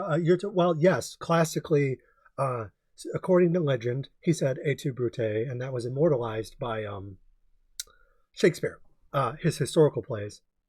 I thought Musk treated that recent or tweeted that Oh, recently. okay. Got yeah. Oh, okay. Because I'm like, well, yeah. Technically, in the ancient world, I guess plays were tweets. But yeah, no, you're right. Musk is very much the Superman. The idea, the cult of strength, and so one thing that we can do with the Darkest Dungeon is there are two wolves inside of you. You know, a white wolf and a black wolf, and it gets complicated because, well, who's the good wolf? Who's the bad wolf? Oh, I think the black wolf is the good wolf. Maybe it's the white wolf. Ignoring those kinds of dualities, we can take the lessons from these stories, which are apocryphal, you know, because no one actually thinks that you go to the heart of darkness and you sacrifice your friends and you come back. It's not supposed to be taken literally. It's a moral. There's a moral to it, and um, the idea is that right now in the real world, we're kind of faced with the darkest dungeon is coming to claim us. And like it's the kind of thing that some people might not recognize as quickly. They might play the darkest dungeon and they're like, it's just a game. Um, like there are different people that I thought about interviewing for the darkest dungeon, like just different streamers and stuff like that. I don't want to name names or anything, but just like different people that I wanted to work with, and not just with the darkest dungeon, also Doom and streaming more broadly. And there were certain people that I think when they view the world, um, a lot of them tend to have military pasts, and they'll be like evils out there, and we just have to punch Hitler in the nose, like very Captain America kind of stuff. But what they fail to realize is that we're also compared to Hitler, even though we're not. You know, it's like Hitler's a communist. What is this? Communist Russia, Nazi Germany? They're the same thing. They're also completely different. And like the ambiguity of something like The Darkest Dungeon is it gives us ways to kind of play around with that. Like because you could kill Caesar if you want, or you could kill Elon Musk. You know, it's like the paradox with that kind of fantasy is that the ancestor is the most likable character in the story. Like he's the vice character. When I say likable, he's a dick. Like I'm not saying he's a nice guy, but when you play the game, you're like, "Hey Wayne, how's it going?" Um, especially if you're watching him talk shit about other players. Because it's one thing if you're getting shit talking, you're like, "Ah, well, fuck you." But then if he's doing it to someone else, and you're like, and it's a lot more fun, but at the same time it's also speaking to the horrors of reality that the game is talking about, because this isn't just a fantasy. Like this isn't just like oh, well, people have bad dreams, but then they wake up and everything's fine. But that's not true. Like, when I wake up, um, I can't see my partner. They live in New Zealand. They're indigenous. They're Maori, and they're trans. So their own government is making life difficult for them, and it's a constant struggle where we have to pay attention to establishment politics because they take away our rights. It's the classic battle: states' rights versus worker rights. And I can't see my partner. I can't renew my passport. Um, it's not safe to fly right now, anyways. Planes are kind of falling out of the sky right now, and deregulation and all that. It's the only way they can make money, paradoxically, efficient profit. And um, I've had people tell me to kill myself. I don't even know who they are. They're like, "Well, shut up, faggot." We're gonna find you and kill you. And I'm like, why? Because I wrote a review about Doom Eternal in 2020. It wasn't. It's like I'm against war. And I want a world of peace. Um,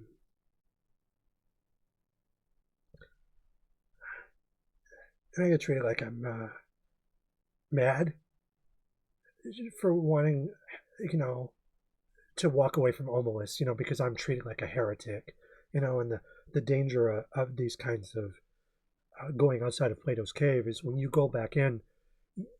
Have you ever had to walk away from friendships because you realized that someone was too conservative?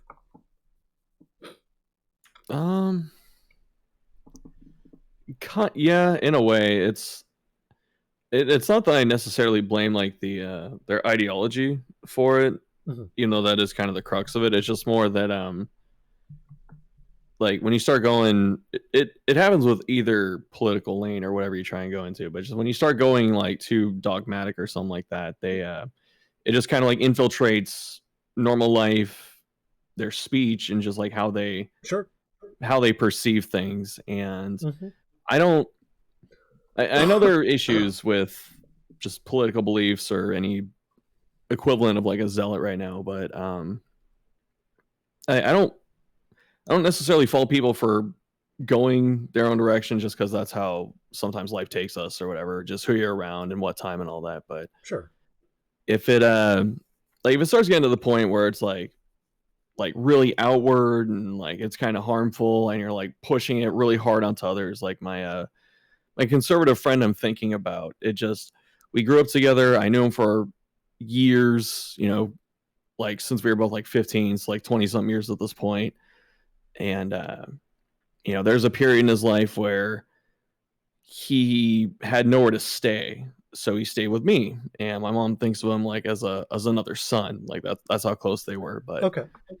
I don't really talk to this person anymore, and I don't interact with them that much. And part of the reason is that like the political belief, and it's more just whenever I talk to him, it feels alien. It feels like a stranger, just because like what we see aren't the same things anymore. Mm-hmm. And like things that I'll say is a problem, he just doesn't think it's a problem. His solution to things that he thinks are problems are things I don't think are problems at all. It's just like we're at this point we're just two different people, so it's just really it's just hard to even talk to him and stuff like that, which is unfortunate because, like I said, it's not like he's mean to me or anything like that. It's just it's so ideologically different that there's just no common ground. Like there's nothing left or whatever to really tie us together. Sure. A lot of times, there are like hot button topics, like in terms of like immigrants or they're taking our jobs or build the wall, that kind of stuff, fortress mentality. Usually it's issues like that. I find that people probably don't get as alienated from each other in terms of issues that aren't quite as divisive, like maybe paying your taxes or something like that. Like, oh, well, taxes took this much out of my paycheck this year probably isn't going to cause people to divide as much as how people feel about trans people, for instance, or settler colonialism, like what's happening in Gaza right now. That's a pretty divisive issue. Just a lot of people aren't really able to find common ground with that kind of thing, and that alienation is sadly something that has to happen for us to realize where we stand. because you don't really know who your friends are until you understand them politically. And it's one thing if like you are in agreement with someone, but if you find yourself challenged by someone that you don't agree with necessarily, or that they might be changing how you think based on their responses to you, like that's like a lot of my examples that I can think of are they're from people that were toxic to me, friendship wise or relationship wise, but I still took that and I did something useful with it. And I think that um, you said in your case there's no common ground left between you and your friend, but it also probably gives you a bit of perspective.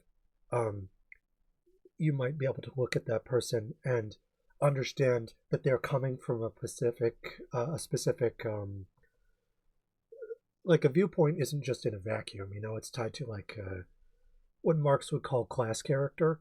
So I don't want to armchair analyze anyone, but just the idea that oftentimes fascism, and I don't know, I don't want to make any assumptions about this person and say that they're fascist, but if they're conservative, they are they'll recruit from broken homes, and you had mentioned that this person came from like an unstable position, and it can be unfortunate when you um, find yourself unable to relate to people because a lot of the people that I was alienated from in the same way, I didn't actually want to like say goodbye to them, uh, probably to a fault because they kept hurting me.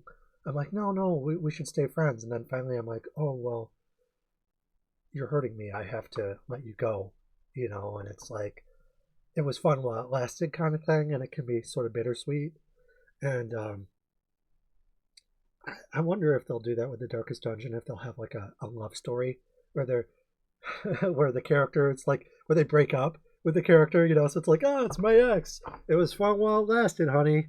And uh I don't know, I just a lot of times when we're dealing with these kinds of real life adventures, do you ever find yourself reconciling with these alienations that you experience between real life friends? Do you ever go to these fictional stories to find a way of wrapping your head around what's happening? Like where you probably feel a bit out of control, but if you take it into like a game environment or like something that you can like think about and analyze and study, does that ever feel like therapeutic for you?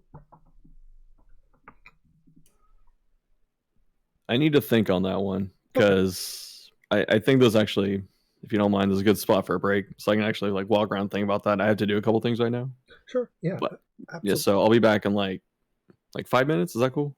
yeah, yeah. So I'll just leave it like recording, and I was gonna go and uh, I just had a couple of small chore things, but I can check back in like 5 minutes. And Yeah, that's fine. okay, I appreciate that. So I'll be right back. okay, no worries.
Apologies. Hopefully that wasn't too long. No, it's okay. I was just checking my phone and stuff, so no worries. um yeah, so did you feel comfortable answering my last question though, in terms of games being like sort of a therapy space to work out various differences, like real life differences? Do you ever find yourself using games in that kind of way? Um, I don't know if I do it consciously, Hmm. but I know for like myself, I use a lot of well, I use gaming specifically mostly for like escapism, just because Hmm. I don't know, I'm not usually too good about addressing my problems head on, or at least in the moment. So usually it's something like I can just kind of distract myself for a little bit, maybe like calm down or whatever, come back and then be a little more clear headed about it. But no, I usually don't find myself like thinking to myself like, oh, this is, a situation between like me and my friend here. It kind of looks like this story right here, and we're gonna like Hmm. maybe this is how I should approach or something like that. I actually haven't thought about it before. Okay. No, and that's valid. I mean, also, I have to, you know, also sort of uh, provide a caveat to that insofar as that's how I tend to approach things. But I've also spent, the past 10 years thinking. I've been trained to think critically about media. So if you give me anything at all to consume, it's very difficult for me not to be like, oh, I wonder what this signifies, or how does this work? Because in academia, we're trained to think about things through particular lenses. So, for instance, it might be a feminist lens. It could be through gender studies more broadly. Communist. I'm holistic, so I tend to combine it through Gothic poetics, ludology, gender studies, and Marxism. So I deliberately go out of my way to sort of combine all of those.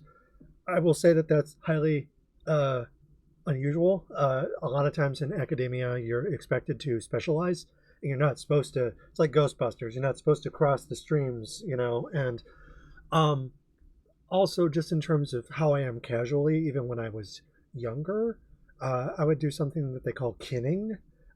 If you kin with like a particular character, you would find yourself sort of empathizing with them, like if I watched Terminator 2 and they lower Arnold into the steel, and I'm like, oh no. Well, I have my childhood trauma aside, I would oftentimes empathize with characters for their trauma. And this could be the creature from Frankenstein, any kind of monster that you could think of. It's probably just because for most of my life I was in the closet. Again, I only came out when I was 36, but I was writing fiction that was queer coded since I was in high school. So, like, I was like 18, 19, and I was writing stories about like this princess in a castle, and she has all these magical friends, and they're all very gay, but I didn't even think of it as queer until, I dated that non-binary person in grad school, and then I was like, oh wait, now that I have the language for that, I didn't know what gender trouble was. I didn't know what non-binary was. I dated someone as an undergrad, and they said they were gender fluid, and I remember calling my mom, and I'm like, Mom, what's gender fluid? I've never, I never heard of that before. Um, but then I thought about it, and I'm like, wait, why does that kind of sound like me? Like, when I was, bless you, when I was Thank you. a kid, I I would hang out with all the neighborhood girls, and they would braid my hair, and um, I would get bullied a lot. So the girls would protect me, kind of thing. Probably why I like Amazons. And uh, you know, uh, kinks and fetishes are really no different than any other thing that we acquire comorbidly. So congenital is at birth. Comorbid is just things that we acquire as we go. Generally, it refers to things that can kill you, but comorbid. But it also speaks to just factors of us going from day to day. So, like a lot of things that I picked up along the way helped me like better understand uh, how I see the world. Like, because I did not wake up like and decide, oh, I'm going to go to school and get my doctorate in. Well, it's independently produced, so it's all independent research. But it's something that I've devoted 10 years worth of research from an undergrad into graduate school. I got my master's officially, and then when I was trying to go to get my doctorate and being assigned or accepted into a particular program, COVID happened, and then that caused a lot of problems. And but also my research was academia doesn't tend to be as radical as you might think in terms of you can get a couple of like rock stars that get to be like when people think of academia and radical thought, they might think of Noam Chomsky and Zizek, people like that, where they're like, "Whoa, they're so radical," but then they can't really make up their minds about some fairly standard, easy to decide issues, like Israel, for instance. It's not complicated. Israel's a police state. They're Nazis. That's it. It's quite simple. And they're like, "No, Israel has a right to defend itself." I'm like, "Oh my god!" And you're like the philosopher king of academia, Zizek, fucking traitor. Like, so needless to say, there's no love lost between me and academia and stuff like that. But I basically picked up a bunch of stuff along the way that made up who I am now. So I don't know. Is it okay if I ask how old you are? Yeah, I turned 38 a couple days ago. 38? Yeah. Oh, okay. So we're the same age. Oh, nice. Cool. Yeah, I turned 38 in June. So I'm a little bit about 6 months older than you, maybe, but yeah. So I feel like for me, it was a journey turning into who I was and how I approach games and stuff like that. And honestly, like, you might not feel the most radical, but a lot of the people that I approach, it's more like the Hobbit with Bilbo Baggins, where he has something tookish inside of him, and it just takes Gandalf, very gay, the wizard. Okay, go out and get that dragon. Okay, like, and the thing about Bilbo is he was 50 in that story. So he had seemingly settled down immeasurably, and the story is almost like a second childhood. And he go and they run into spiders and dragons and goblins. It's all very high fantasy, um and even though I am a critic of Tolkien, I do enjoy those kinds of stories and stuff like that. And um so in terms of you and how you approach stuff like that, like the way that you talk about a lot of this stuff, like for starters, you passed the most important test of all, which is you're not like a Gamergate guy. Because I'm like, Anita Sarkeesian, and you're like, oh yeah, I agree. I'm like, oh, you're cool. That's and um the thing is, I will say that um I tend to spend a lot more time with people who are gender nonconforming just because for a lot of reasons. Like there are social reasons, there are sexual reasons, there are political reasons, but um you're you're cool, and you're also aside, I don't know you very well as a person. Maybe you have all these skeletons in your closet or something like that, but um you are also, aside from your political beliefs and stuff like that, you're a very awesome streamer. I don't watch very many streamers, but you make me feel very welcome Thank you. Yeah. when a lot of streamers don't. And it's not necessarily because they're being like super hostile, but it's more like they just don't see me. Like there's this one streamer I really look up to as a streamer. His name is Zost, and he is a Super Metroid streamer, and and there's a couple other guys that I've interviewed too, but I really like looked up to him, and I was like, "Oh, you're so cool," and I had come out of the closet, and it's like, it's kind of a big moment for me, and I know that streaming is kind of a parasocial exchange. It's like we spend time with streamers, or streamers spend time with their audience, but there is kind of a divide, and it's not an equal relationship necessarily. And that's not a bad thing, because I learn a lot from streamers. One of the most productive ideas that I've ever had academically was from a Mega Man 2 speed run. Summoning Salt did a video about Mega Man 2 speed runs, And there's the part where you fight Dr. Wily, the final boss at the end, where he's the alien, and they called it if you touch the alien, they're like, that's called hugging the alien. And I'm like, that's the coolest idea ever. I'm taking that. I'm running with it. And but I don't know who Summoning Salt is as a person, but I basically I'm saying, streamers, you can learn a lot from them. Even they don't have to be like your family members, so you don't have to be like dating them or anything like that. And you can still, I mean, shit, I learned a lot of stuff from Bill Nye. I never met Bill Nye or the Magic School Bus or I'm trying to think of some other examples. Uh, well, I was gonna say Dragon Ball, but then I watch Dragon Ball now, and I'm like, oh, Goku, you're crazy. What's wrong with you? Um, but in terms of all of that, you as a streamer versus like someone like Zost, where I'm like, hey, Zost, I wanted to say, I just came out as trans, and you made me feel like really, really safe, and he just didn't acknowledge it or say anything. And he's the kind of guy who will generally acknowledge what people say. He'll just like respond to different comments like that.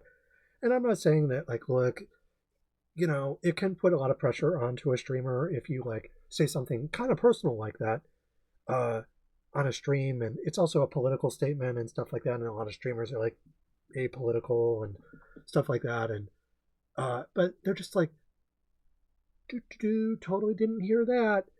But and it's not even that so much like that kind of thing can make me feel one way or the other. But then if I go on like Caleb Hart's stream, he's a Mega Man speedrunner. He does Final Fantasy VII these days, but he's someone who has a history of being actively transphobic and racist. He's the that when you think of like a MGTOW type, like he's the dad with the lawyer, and he's someone he got a streamer pregnant and then had his family pressure them into having the girl have an abortion, and they're like, my dad's a lawyer, we'll sue you kind of thing, but it's like veiled threats kind of shit. And just an all I don't know around, if you're saying suing, that sounds like a very out there threat, but yeah, well, the well, see, the thing is they would do the out there threat, but then they'd be like, they would gaslight this person and be like, well, we care about you, and oh yeah. you're making the right decision, thank you for not going through with this. I'm like, you people are awful, and like, but that's a pretty classic like middle class maneuver. Like, I have enough money to do a slap lawsuit, and um, so obviously there's like a spectrum as far as all of that goes. And I was in like Caleb Hart's stream one time, and they were going over Final Fantasy VII's remake, where they had the scene where Cloud has to go into the brothel and he has to cross dress. Yeah, people were wondering if they're going to keep that in the remake, and they ended up doing it to their credit. Yeah, they did. Like there's definitely Cloud is a little bit more bashful this time. It's like, oh, sweetie, own it. You look so good in that dress, and he's a little bit closeted, but all in all, they kept it in, and there's some really cool kind of queer stuff. Tifa and Aerith, and they're like the detectives, and there's the scene where Tifa is basically sex trafficked, and because they pick her up, they put her in the chariot, and they take her off to the villain. I'm like, okay, that's sex trafficking. And there's all the because streamer audiences are like 13 and up. They're not adults always. And you have streamers like that where it's kind of up to you, all of you, to educate the next generation. And I'm not saying like you're official like teachers, but you're like de facto educators. And you can teach people different things even if you're not aware of it. Well, with Caleb Hart, there's all these like 13-year-old kids, or even if they're not 13, even if they're adults, it doesn't matter. They're like, oh, Tifa, mommy milkers emojis. Oh, it's like a Hego Tifa emojis, which is a whole nother thing. And it's just like, okay, I get it. They're thirsty, whatever. All right, settle down, children, kind of thing. But then I'm like, oh my God, they're sex trafficking Tifa. I get banned instantly. And I'm like, okay. And there are like different members of like the streaming community, like Oats and Goats is a friend of Caleb Hart, Zost, Shiny Zenny. They're all Metroid speedrunners, and I've written about them before, interviewed them, stuff like that. But they know Caleb Hart. They're like friends with this person, and they're like, oh, he's a good guy. I'm like, I just got banned like a month ago for just saying that, well, Tifa's a victim of abuse. It's like, it's true. They're like, no, their audiences are totally cool. And I'm like, shut up. Oh, it's like, but I straight up had people like that tell me, like, oh, well, you just don't think people can change.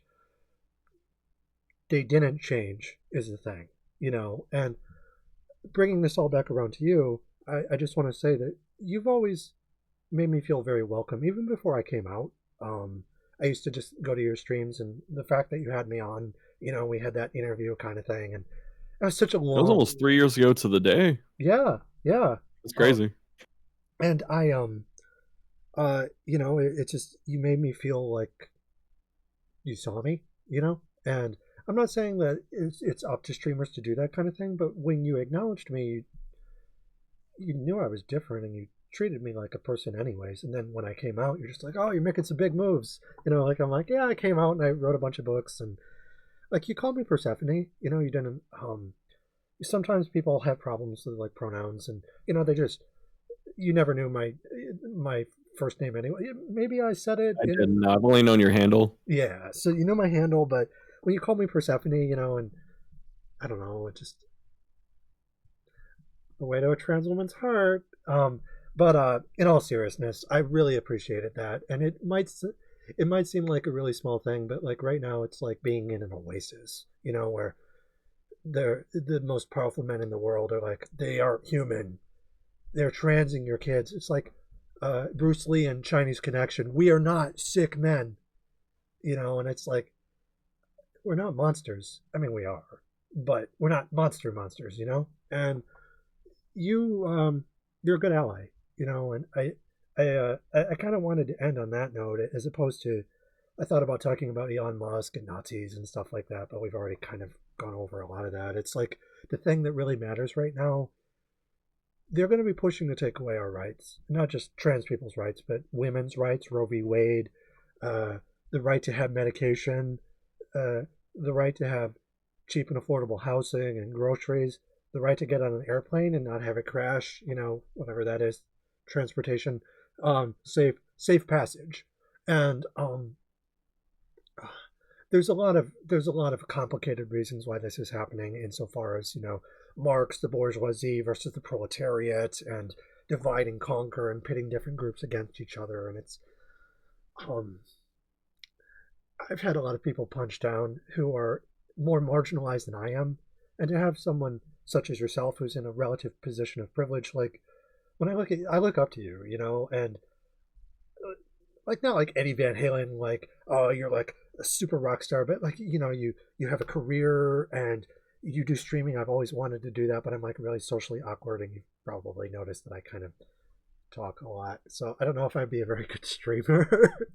um, but it really means a lot to have someone who's a little bit more, who's like a straight ally, and I'm not saying like, I'm like, oh yes, let's go and find a straight person and you're my ally now, but you just did that of your own accord, and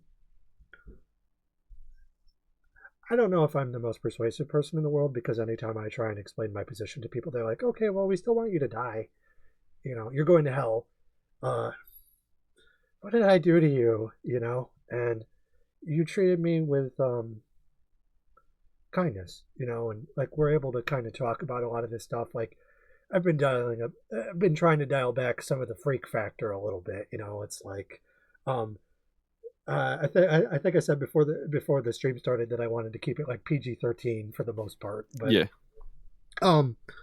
I it really makes a difference, and just the fact that I can I've made content.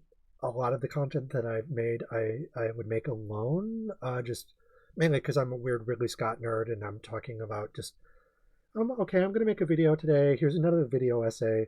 But when I started making content with other people, it's not really the stuff you can put on YouTube. Like, the content that I make is like OnlyFans content, So it's content, it's valid, but it's not advertiser friendly, and I it really means a lot to just to come on here and be like, I'm probably talking a lot because I haven't been able to do an interview like this in years. Mainly because I've been writing nonstop. Like, though I did get blacklisted, a lot of people didn't want to talk to me anymore. So, like in speedrunning, I probably would still be doing speedrunning if that didn't happen. And it makes me feel a little bit crazy because it's not like they walked up to me and said, "Sig Heil, oh, you're the good little faggot," and like, but it was more like I just stopped existing, and it was really weird because a lot of these people, I worked with them for a long time, and then one day it was like I was different, and I didn't know what it was, and then like 3 years later, I'm like, oh, I'm gay, that's it, and you've always been cool from the start, though.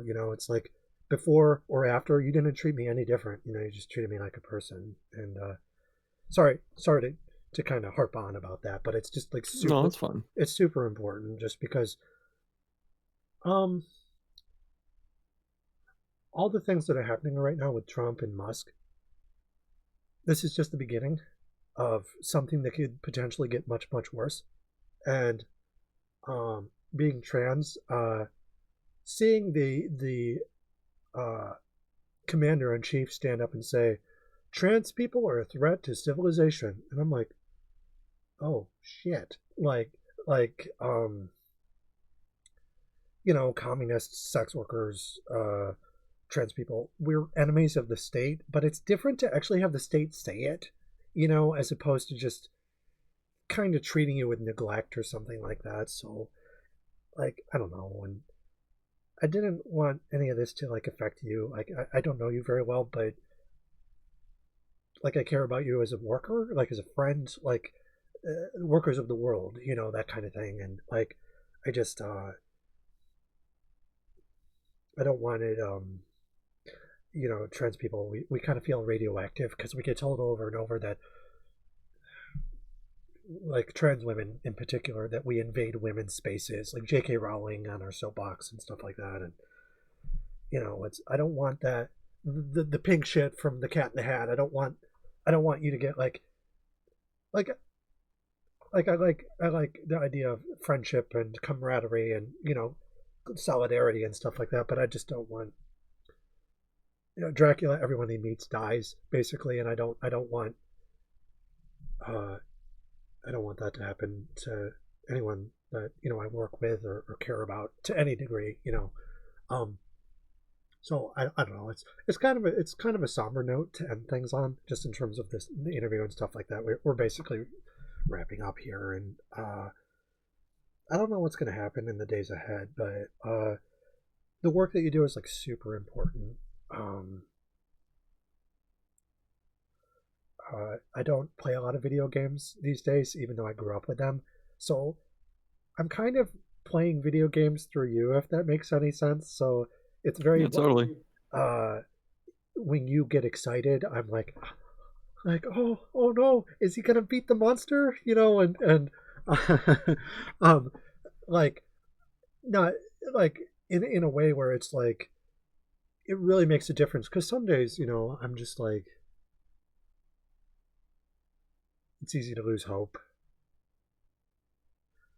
You give me hope, uh, and I'll just say well done, because you're a good ally.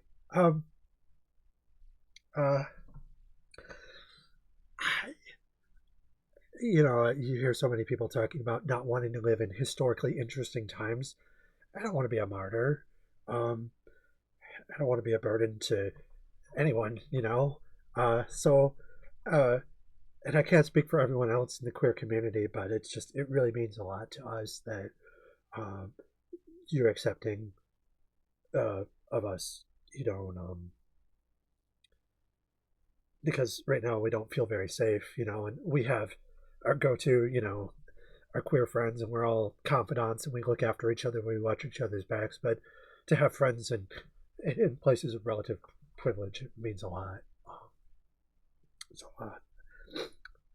um, that's all. I say that's all, and I've been talking for like half an hour straight.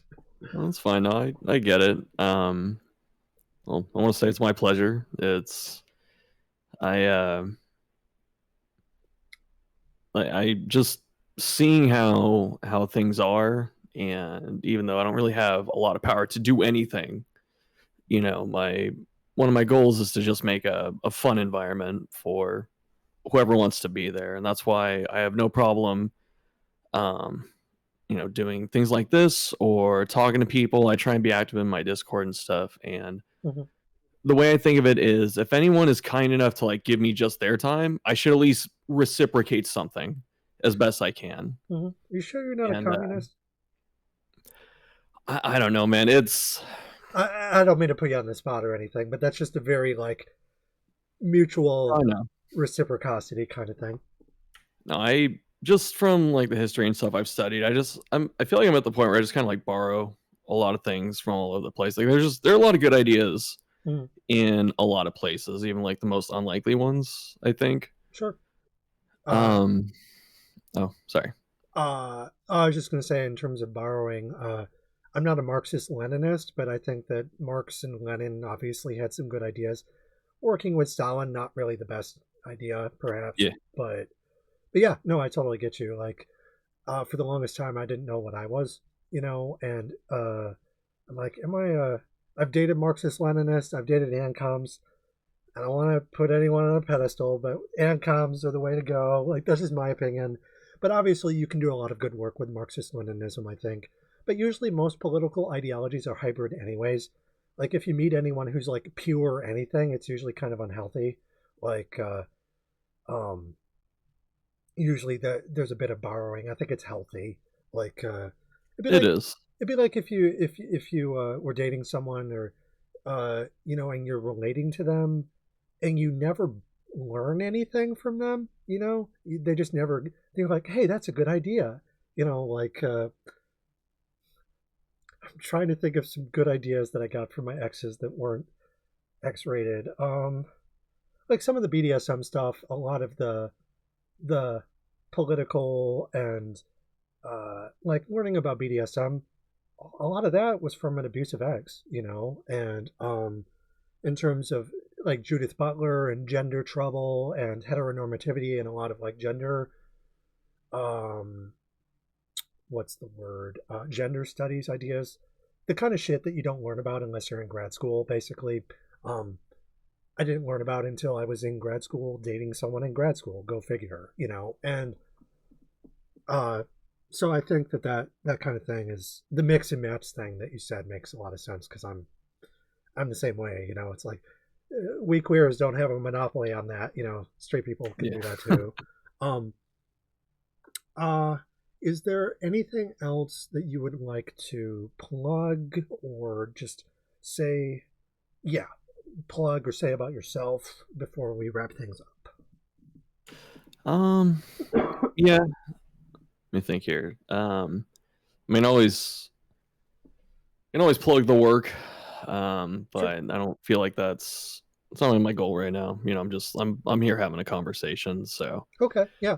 if they want to find me, they can find me. But in Yeah. terms of um the other stuff, I know it's very easy to get hopeless. Like I feel that way a lot. Um just through like my own university work and studying history. It's like a lot of the things that are happening, it's all cyclical. Yes. We all know like fascism and stuff from like the 30s and 20s or whatever, the 40s. Yep. A lot of things too, and this isn't to like diminish anything that's happening. It's more I'm just surprised that humanity keeps going through the same process, especially like America, because every new group of people that has come into society has had to go through the same freaking trouble, and I don't get why at least our society doesn't learn from that. Like you look at just even the new white people that came in, like the Irish, the Italian people were mad at them, the Germans, Hmm. same thing. They're taking our jobs, they're a threat to society. You go to like the African Americans, that's a whole struggle for Hmm. hundreds of years, and you go to obviously transgender people, gay, all that. Mm-hmm. Same thing. It's like everyone just asking for the same thing. Just like, hey, can we just be normal, treated as normal people? Like Yep. we're not trying to do anything crazy. You know, everyone just wants what most Americans want. Just I want my rights and just leave me the hell alone. Like I'm just gonna do my thing. I'm not hurting anyone. You know, just Well, and the reality of that is that America more broadly is a settler colony. Its genocidal character never went away. It was just repackaged differently. yeah. And in historical materialism, the idea that history is predicated on material conditions, Marx would say all history is predicated on class struggle. I'm basically just extending that to like culture and race and various things that he didn't focus on quite as much. And what you're describing is basically assimilation.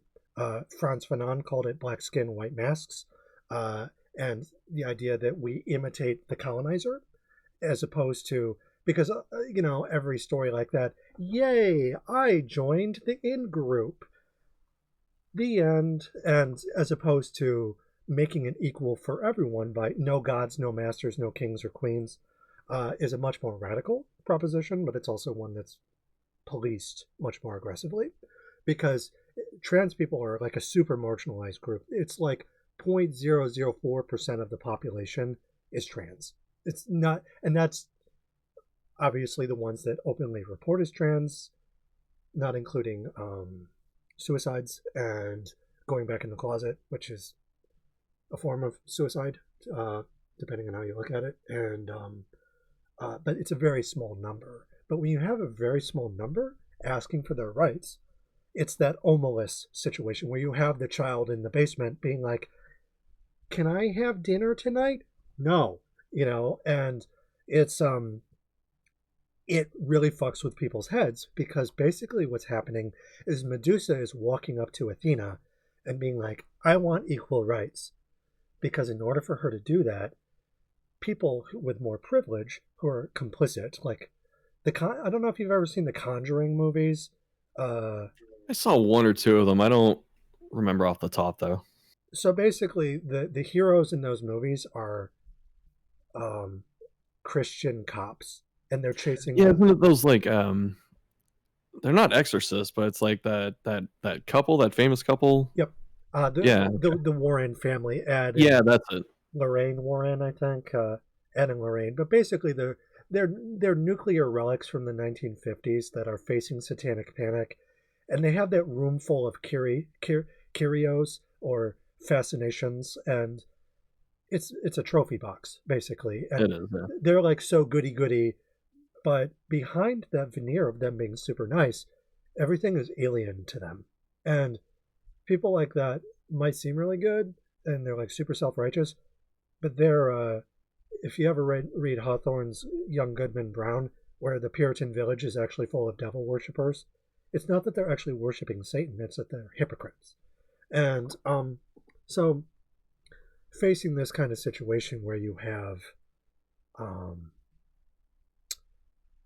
people who are asking for the same things, oh no, you can't do that. Second wave feminists will be like, you can't do that. You can't separate gender from sex because that's how I define struggle. So, like J.K. Rowling getting mad at trans people for saying people who give birth as opposed to, yes, I think it's women. And it's like, you're a billionaire, lady. Shut up. And, but people like that are like, you can't ask for rights because then you're taking away our chance at holding the microphone. And I'm like, or we could all have microphones. It's not like there's a limited amount of airtime, and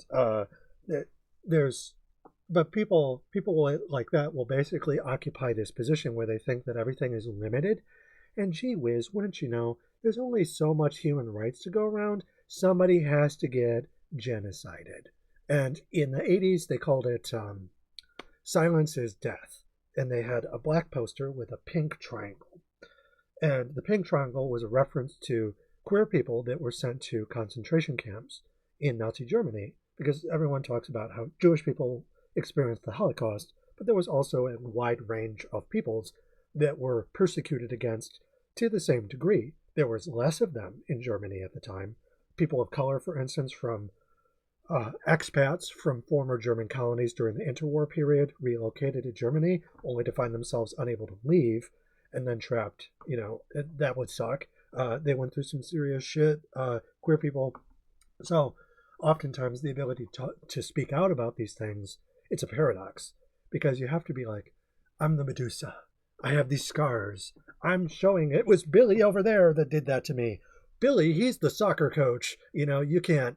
But people will cling to that idea of order, ignoring the reality that order as it exists in America as the Western model is built on genocide and denial. So if Medusa shows up being like, actually, I was abused, hashtag me too. And they're like, I will think of the men who are being canceled right now. It's like history repeats itself, and that there's kind of a trickle down thing because women will be like, actually, we suffered. We're the exclusive victims. Black Lives Matter, Afronormativity, where you have like, actually, African Americans are the ones who suffer. Native Americans, red skin, white masks, so tokenism is something that affects a lot of different people. So when you mentioned like the Irish or the Italians, same idea. And people of color, anyone who can be put into that state of exception. So in Crisis, the state of exception is basically the zombie holocaust is happening. George Romero when he did Night of the Living Dead. And, there's zombies everywhere. Well, what are people's reactions to the zombies? Shoot them. And the thing is, the zombies represent the civil rights movement, lavender panic, so like gay menace, basically, any form of xenophobia that you could think of, and the anti-war movement, fear of hippies, freeing love. There's a shit ton of, there's all these different things going on. I'm sorry, fear of hippies, like one of the funniest, like out of context things I've heard in my life. I know we're talking about somewhere serious. I'm sorry, just hearing fear of hippies is... No, it's a completely valid thing to laugh about because it is absurd. Like, the Almost Child. Did you ever see Paranorman? Paranorman? No. Okay, so it's a story about a town that's haunted by a witch, and she's ooh spooky, and the dead rise from the grave, and then the Puritans, and the Puritans, and they're penitent, and the witch is seeking revenge against them. And how does she do it?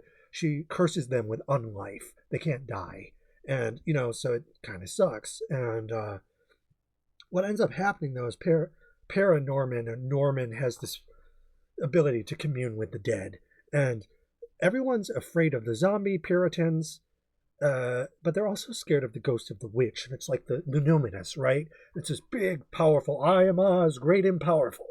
And except it's Elphaba in this case, and from Wicked. And what ends up happening is when he gets to the grove where the witch is waiting for him, it's a little girl. It was someone that the Puritans killed. They burned her at the stake. So it's like hippies and other groups that you could to perjure and abject and treat as alien. The sad reality is that oftentimes when we're kettled, so to kettle someone is to put them in a box and to poke them. It's a police tactic. So cops don't prevent crime; they start it. They ensure that crime happens. And during even something like Black Lives Matter, the protest where they're protesting the killing of George Floyd, rightfully so, cops would basically infiltrate these protests and try and escalate violence. That's their job because sorry, go ahead. Finish that. I got something to say.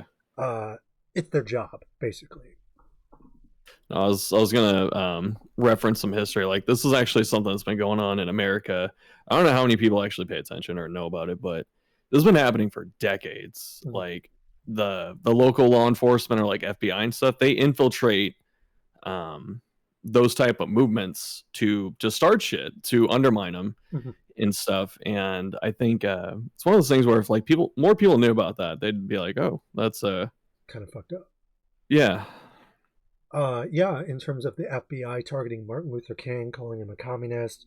Yeah. Malcolm X, various other leaders of the civil rights movement. And like there is valid criticism of those movements, just not what they're doing. Because sexism, homophobia, these are things that exist. Even if the FBI tried to say that Martin Luther King was like some sexual deviant and he had all these orgies, and like, I doubt that. And it's like the only testimony is the FBI, and they have some locked tape that they won't show anyone. Gee, maybe it's because you don't actually have anything. Uh, but you can critique certain movements like the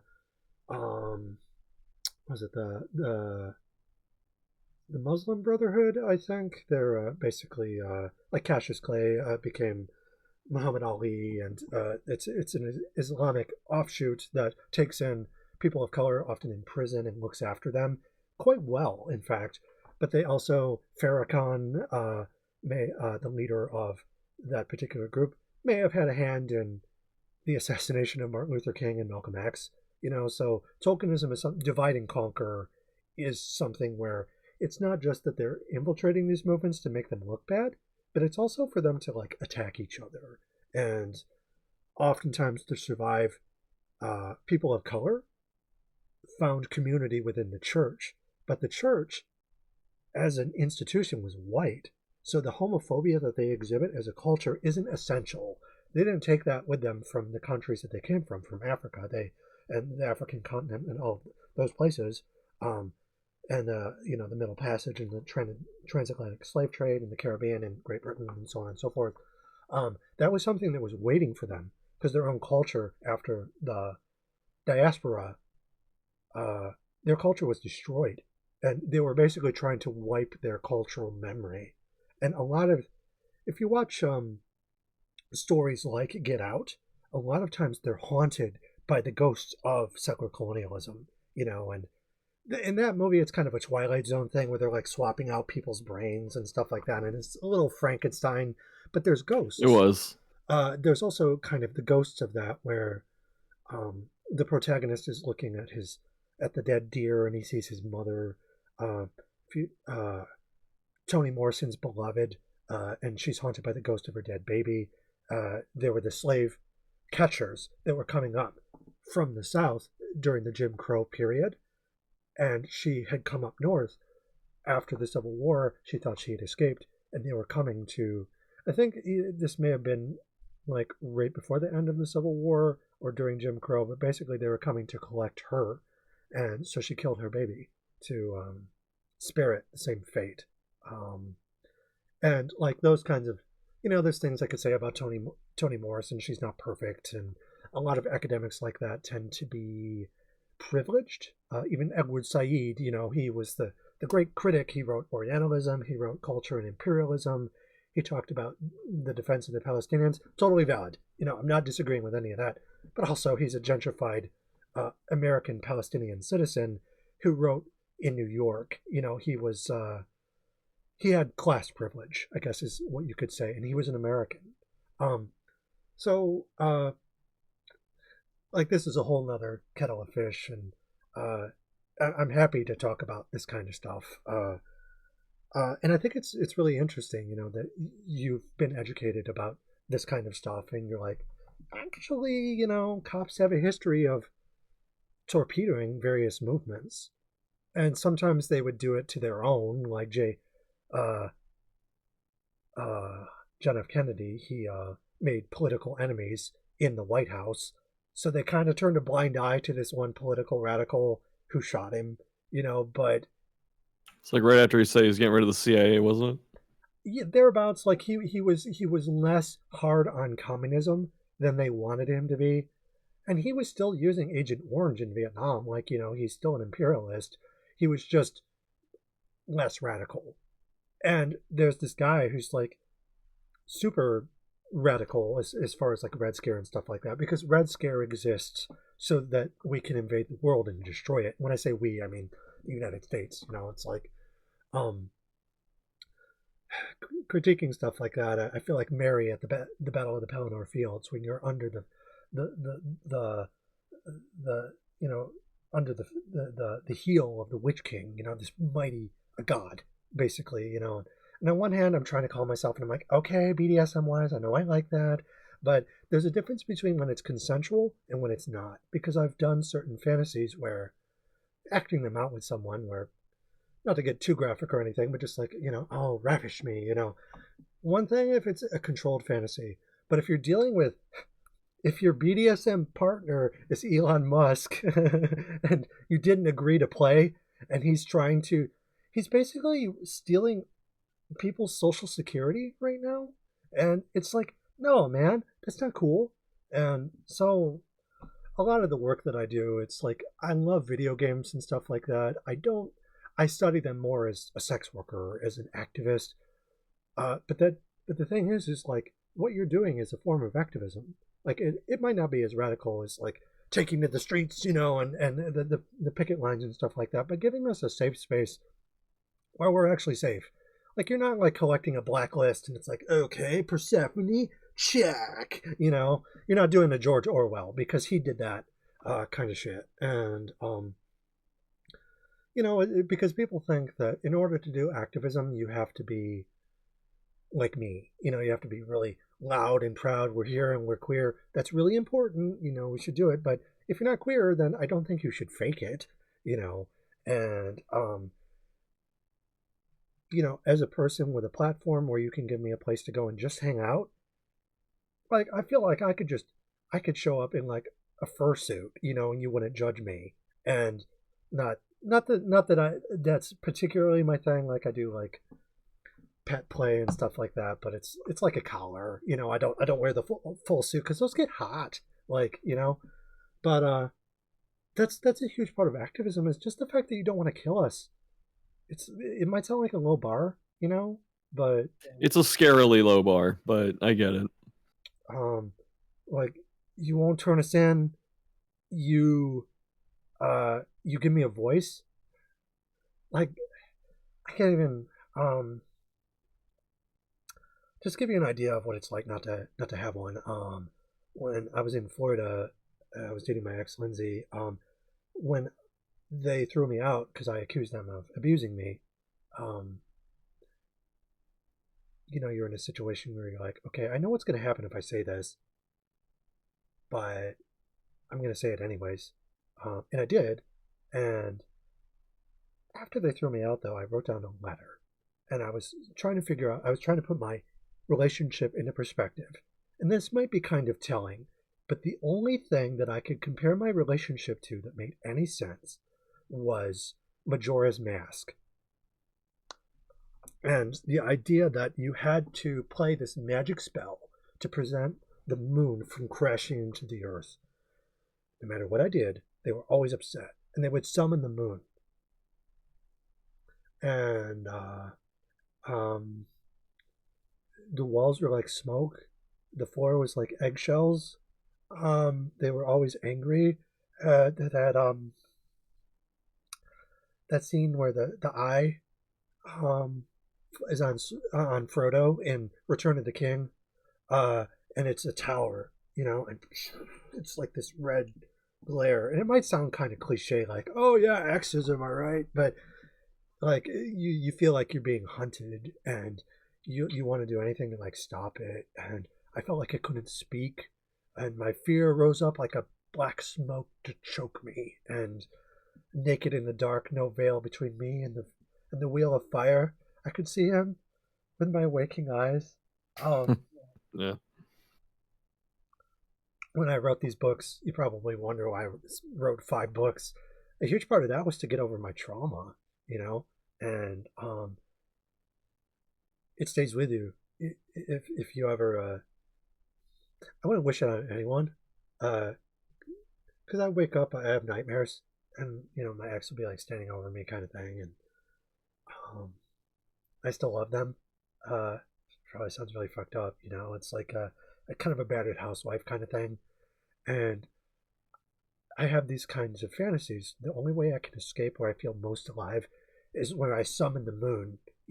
Not the moon that they used against me. That's no moon. It's a space station. And when they did it, I was terrified. And they wanted something. They had like total control over my life. Financially, it was the middle of COVID. I was subletting. I was across the country from my family. They didn't want me to have any friends. They would use me for sex. it's I feel guilty about that because I think, oh well, I'll rape rank my own abuse and I'll be like, oh, it wasn't that bad. They didn't hold me down. Like, well, yeah, but if I was bad, I wouldn't get treats. They'd throw me out. And I felt like the only thing that made them happy is if I had sex with them, if I cooked and cleaned for them. And having a voice, like I don't want to like blow things out of proportion, but it's like not having a voice then and feeling like they could do whatever they wanted to me. I felt like they would kill me if I left. Um, I had to plan. You know, I had to talk to my mom. I'm like, Mom, I don't feel like I can go anywhere. It's like, no, you can come here and stay with me. It's you won't be homeless. And I had to like plan around that. I had to talk to a friend and be like, hey, can I come and stay with you in West Mass for a little while? And they're like, yeah, absolutely. So I had to like plan my own escape from someone who was like my enemy, someone I fell in love with, you know. And I'm like, and now I'm in love with a monster, and their ghost always kind of like haunts me. Um, Sorry, that's it's a little tangential, I suppose, but the idea of being able to like say say um say any of this, uh, I can't. Like I feel like a hand on my chest. I feel like my blood pressure rise. Probably because they fed me too. Like if you have a cat, you know, and you feed the cat too much and it gets fat, like you're like, oh, it's so cute. I was the cat in that situation, and I you know, you giving me a voice to be able to talk about this kind of stuff, like, and I don't mean to just sort of hijack anything and be like, oh, let's talk about the abuse that happened in Florida, what happened in Florida, you know, and um, so when I play games, I can't just enjoy them anymore. Like I can't regress to a state of innocence. I can regress to like a state of grace. Like take me, you know, but it's very different. I don't have that. I'm like Frodo after he gets stabbed on Weathertop. I keep making Lord of the Rings references, but they're surprisingly apt. That's the reason I like Tolkien, even though I can't totally throw him aside. It's like because the hobbits are very queer coded, and you know the Sauron's like a dark BDSM wizard. You know he loved those rings, the power exchange, and the tower, the torture tower, and um, it really matters. You know, having a voice, and your voice matters too. You know, it's a we're all a part of the same chorus. Admittedly, I'm a little more radical than some. You know, I'm a Satanist and I worship Medusa, and I'm a total sex freak. And but I'm also an educator. I do sex work. I the huge part that I try and do with other sex workers is giving us a voice. We're human, just like you. And the greatest monsters are the ones that pretend like they're not. You know, my dad was a pillar of his community. Nobody thought twice about him. He was the town whore. He slept with anything with a pulse. And I'm all for polyamory, except my mom was the one who bore the brunt of it, you know? I have a lot of trauma, so I don't want to like keep going on about it, but uh the way that I relate to your streams is apart from having a voice is when I see you going through these events, you know, I relate to them as the whore would. I am a whore. I'm a witch. And being able to talk about all of this stuff, you're not going to tie me to the stake and burn me alive. Like, yeah, hard kink, not my thing. And not to make like a weird joke about it or anything, but just like in all seriousness, you know, it's like that's so important. And I've been talking forever, and I don't know. I feel like I'm not very good at YouTube videos, and I feel like you know people are like, it's fun. um, but yeah. So I don't know. I wanted to end this by saying thank you, and it's like an hour long thank you, but in any event, yeah. So as far as the work that I do, it's difficult for me to promote. So I literally can't link anything from my website. Like I have to do the dot thing, you know, like bracket dot bracket, because otherwise, like they're like, you have this website, and I'm like, yes, but it's for purposes of critique, so I can't really plug my own stuff. Um, but for an idea of the kind of stuff I do, it's not really very different from what you do in terms of playing with monsters. Just that I'm the monster in this case, and uh, in terms of your academic stuff, one thing I did want to say at the end here was it can be like it sounded like you were more discouraged just by studying history and stuff like that, as opposed to I don't know if you had ambitions to go further in academia than you did, because I don't know if you just got like your bachelor's or um Yeah, I got a bachelor's. I was going to go into teaching, but yeah, that makes sense. yeah, of all things, COVID happened. Yep. So, like everyone else, and so I was stuck inside. So I just made more YouTube content, and then people watch the YouTube content. So I'm here now instead of that direction. But I mean, that was originally my goal. Yeah, it makes a lot of sense. Like you give like Howard Zinn vibes. So he did a People's History of America, and just I think I read. Yeah, sorry. If he's the one I'm thinking of, I'm pretty sure I had to read a lot of his stuff in the mhm. past. He was an educator himself, and he was all about trying to teach history in a way, kind of a cishet sort of ally, but like a really really good one. You can do so much good work. It's not like I'm not one of those queer people where I'm like, oh well, you have to be more oppressed to be able to do good work. No, we need people in positions of privilege. It's super important. Um, but one thing I'll say at the end is just like everyone go and follow Shuff. They do the best work. They not just making me feel safe, but they're just like super entertaining too. So um, I appreciate that. Thank you. yeah. So on that note, I'm just gonna turn off the recording here.